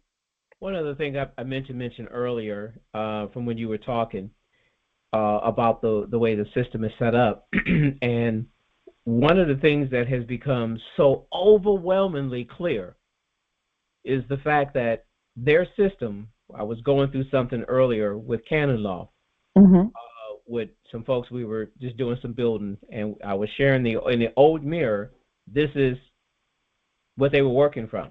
And they spelled it out, but most of us didn't know about canon law.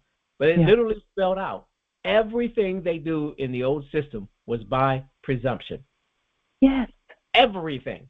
So they presume they have the right. They presume that you're a contract. They presume you consent. They presume.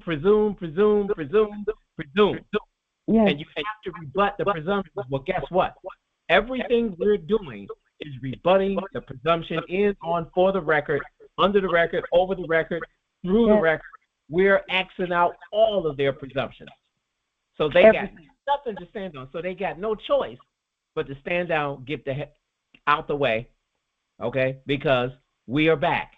We never left, but now we're reclaiming what was always ours. And that takes time. It's not a 2-hour one document situation. It takes time. It takes study.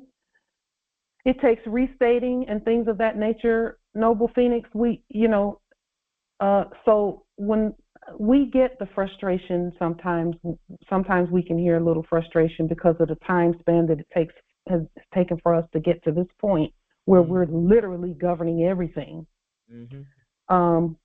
We get that frustration. However, we can't let that stop us, slow us, or even cause us to turn on each other. And even then, as we patiently have been marching forward, moving forward, marshaling our own assets from within ourselves, yes, to accomplish what must be accomplished. Not only does it take time, it takes time for us to learn how to use our own authority, because no one groomed us or trained us or taught us how to do this. In fact, just the opposite. So we have to break our own spells from inside that were given to us so that we learn how to operate and then have the confidence to execute with courage and everything else, but still monitored or measured with love, truth, peace, freedom, and justice in mind.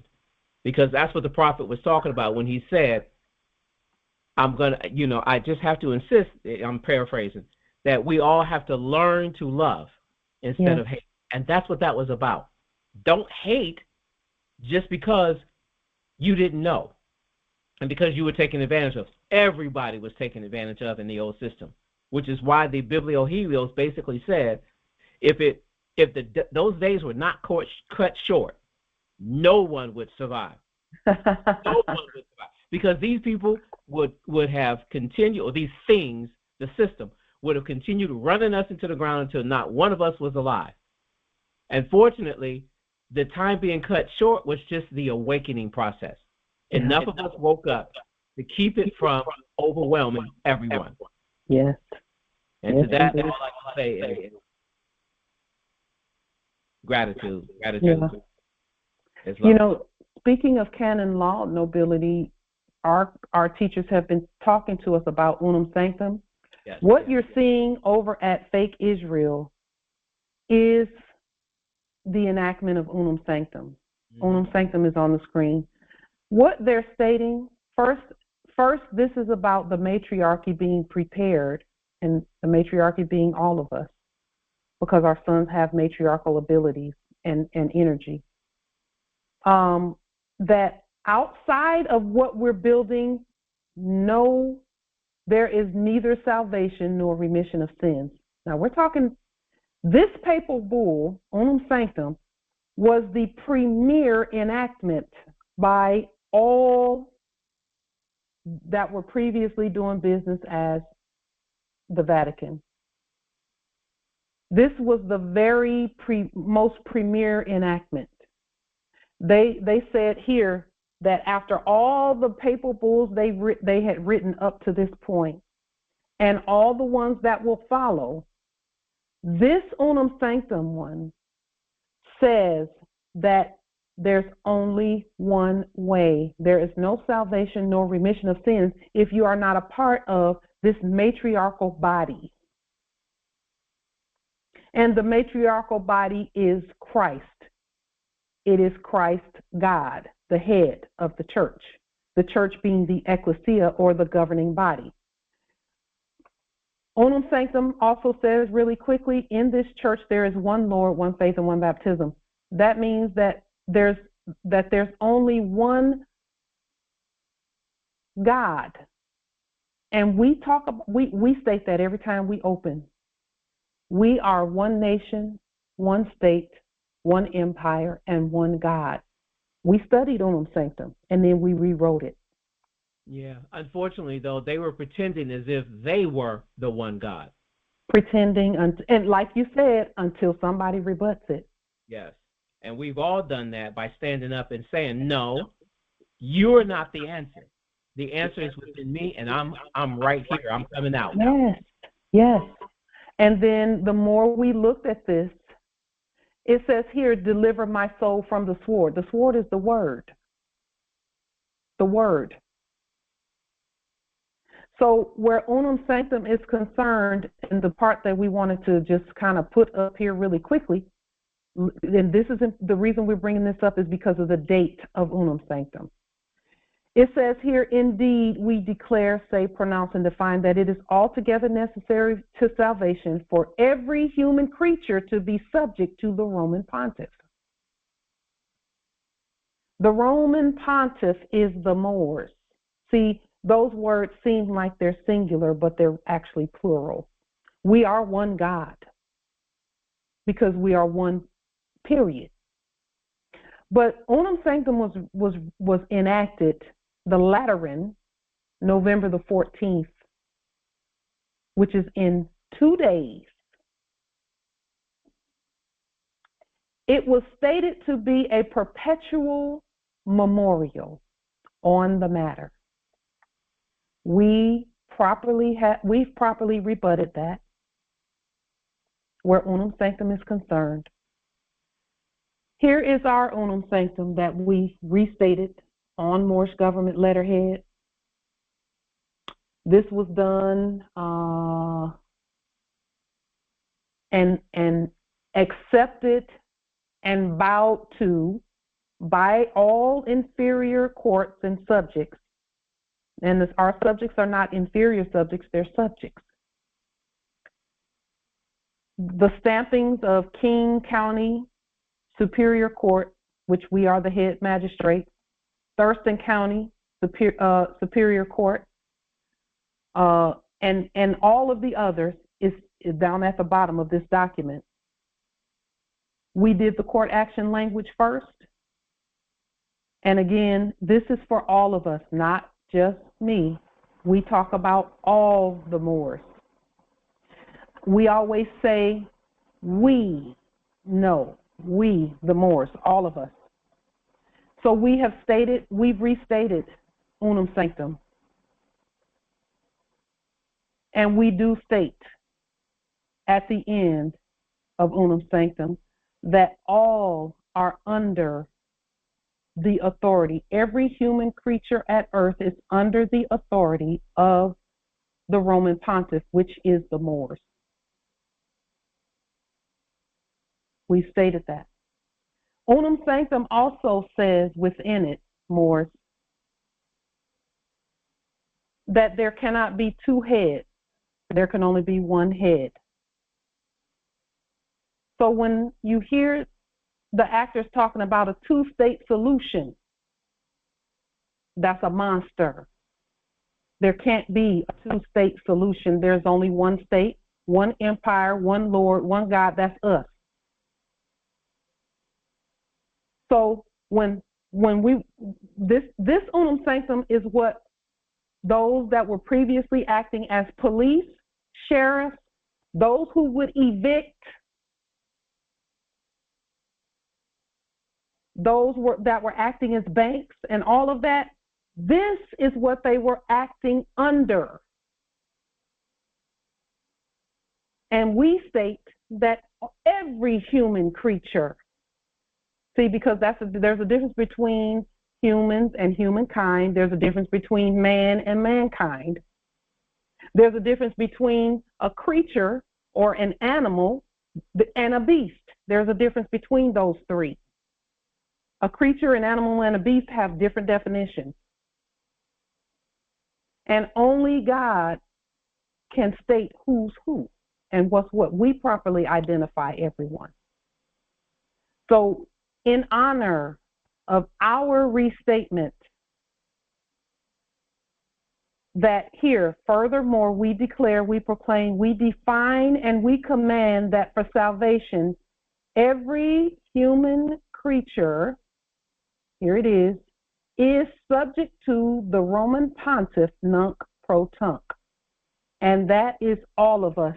Here it says all of our autographs affirming this for us is on the public record at America, Ancient Morocco, Northwest Amexem, Northwest Africa, etc.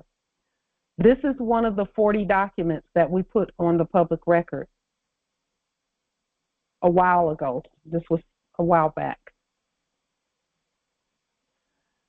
And this is why we stressed and urged that everyone, all Moors, as many of you as are willing to do so, put the 40 documents on the public record so that you will have stated who you really are. Okay?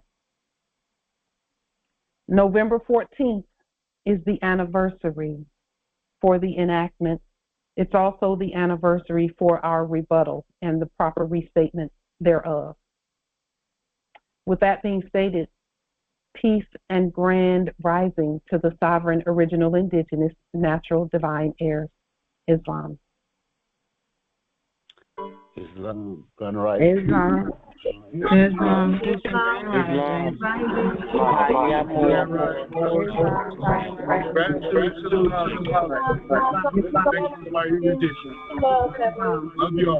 Islam. Love you too. Islam. Is there a copy of this online? A copy of which one? The one that we wrote? Our Unum Sanctum. Yes, it is under the videos. If there's a link to 40 documents, you'll see this one in there. Gratitude. Islam. And all popes must put this on. Those who know that they are in the office of Pope, which is all Moors, we encourage you to put this on the public record that everyone is under your sovereign authority. Islam. That would mean that anyone doing business that was previously doing business as police are not police unless you say so. Islam. Peace and grand rising. Islam.